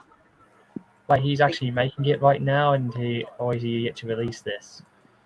I don't know if it's released publicly yet, but there was some pictures he posted of it. Shambles he has to be blocked on there by accident, and he doesn't realize he's talking to me elsewhere. Like I said, I still need to see this, pal, because I need to have a look at this. Which the version he said he was actually going to use was the one with just the extended coal bunker.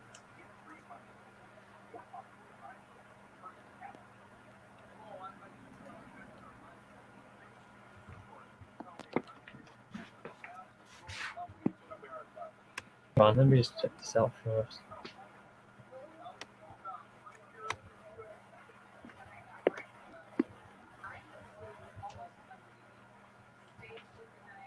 Let me have a look at this. Hang on. It's an interesting look, but the coal Hold on. bunker really does fit. Hold on.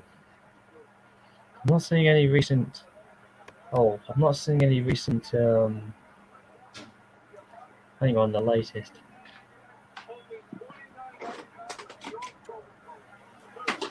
I'm not seeing anything like that he's done just recently, mate. So I can get the link and send it, but since I'm on my phone, I would have to leave the stream for a moment. because he's got me blocked, unfortunately, I can't see what he's doing. Because Oh, of course. which is not right. You could always sign out, go in to look at it, and then sign back in once you've seen it. I wouldn't be able to remember what my password is. That's the problem. Oh, of course. But anyways, before then, I need somebody to really get a good shot so I can have a look. Unless he's going to play on DA and give us an idea, perhaps. Okay, before we wrap this one upwards, here's what my You know that thing it goes you like to call a mouse? here's the thing I was doing on my CSW fanfic series. In case you're wondering, this is what the preservation early team looked like in 1960. This is how it is now. Like, there's Strasbourg number 1, 2, 2, 3, except this is the pre-version. That's Ariel from the original CSW. She's the original OC. There's Tardius, Tardius 19. That's him. That's his OC. There's the station pilot. There's 750 prior to her look of before she became the southern version. There's Brandon, as you know, because he's Canadian. Mm-hmm. There's me, my new OC, yes, Frisco 4003. And of course, there's one of my other new OCs. That's Gordon, number 1151. And there's my other new OC. That's from the Emperor's Train thing, number 19, aka the Grey Goose or the Blue Goose or whatever it was nicknamed. I named this one after my new cousin named Francesca. Nice. Sadly, though, some of these engines do leave to go to their new homes. Hence why we have some newer engines to replace them eventually. It's how the roster improves over time. That's just how it works. A similar thing happens in that series I was talking about earlier. In the 1920s, 1930s section, there is, I think, 25 locomotives that ran on that railroad I was talking about. And when they pull 13 out of the lake, there's only 2 of those engines still in existence. I see. Now, if any of you guys are intrigued, this is actually the scene in my Two Henrys theory where Henry actually sees the ghost of his, well, he thinks that's himself, but it's something a little dark. Because we all know he was never, he didn't replace himself. But the whole thing is that he actually sees an engine like him. He didn't get a chance to see his face because, spoiler alert, his face is identical to him. But it's not actually Henry's old form. It's something more scary that eventually he reveals himself as afterwards. Yeah, if you want to read it, you can always read it on my DA and then, read for yourself. I have. Oh, you did? Oh, wait, hang on, T-Crash. You actually did read my fanfic on Two Henrys theory? I'm pretty sure I did. I don't want to spoil the ending, but that would pretty much say if I did or not. So you didn't get to part 3 then? I'm pretty sure I did, but once again, I don't want to spoil the ending to confirm. Once again, my memory is not the best at times. Speaking of which, Tommy Trains, I think the only one guy who has done a video about Bloomer. We've seen images of him though, a few times, in other members of the fandoms and trains, but I think the only guy who's ever made him and seen him is Tower Lamp Studios. And I've seen the video where he did about Bloomer, and he is a very rare engine, and it says like the last we've seen of him was when he was on Thomas's branch line. I wonder if Wagner Wester will ever do something about it. Maybe. Possibly. You know. Yeah.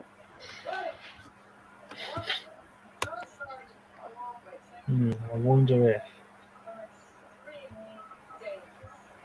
I'm just curious. But any cases, like I said, it's been just tremendous, you know, how things have been now. And again, finally got what he deserved. Yes, it is finally time, Roger, I know.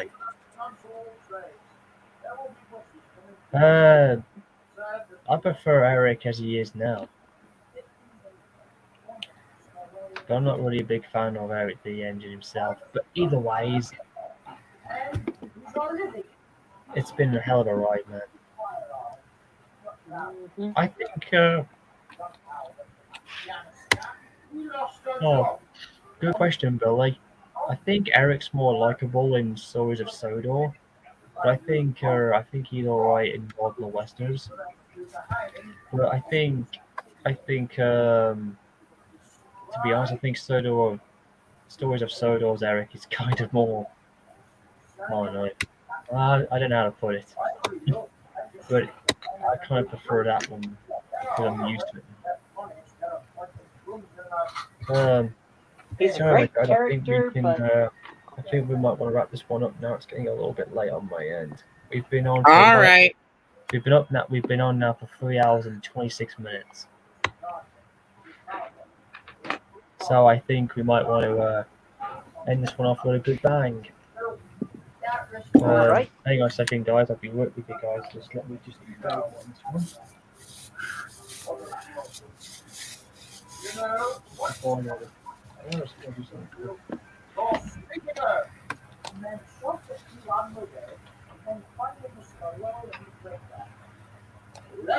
get rolling.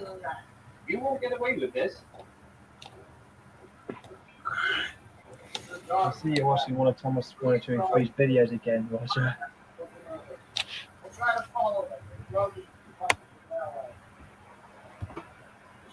Oh yeah, you're watching the one where Scolo got kidnapped. Let's get rolling. Oh lord, that was one of the first videos I ever watched him in. You know, good memories, man. What in the world? Stop your train! Like, how do we get the blocks up now? Try toothpaste. Like I carry toothpaste around.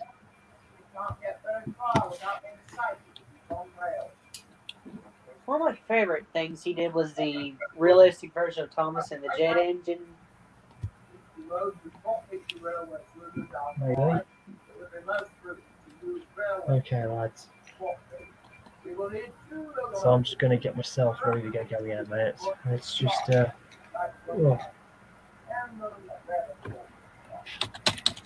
Anyways, guys, I think we can wrap this one up, and thanks for you all for tuning in, guys, and you guys as well. It's been fantastic having you in.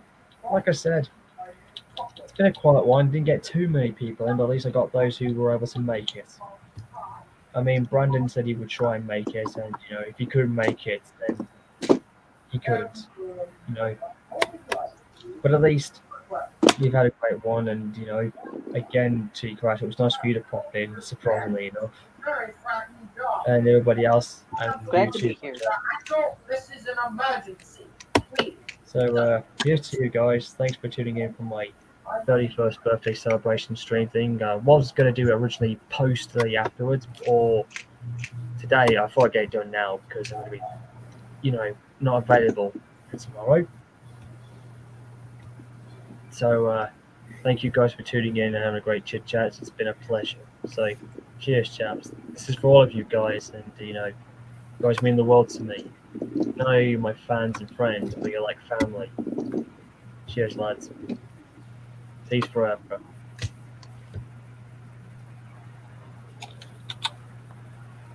I will, Billy. Cheers, mate. So take care, Roger, and see you later, T Crash. See you. All right. Again. So thanks for tuning in for this celebration. Peace, lads. Catch you on the next track. See you on the flip side. Smooth running and dry rails, everybody, as the old saying goes. And this will be another stream for another day.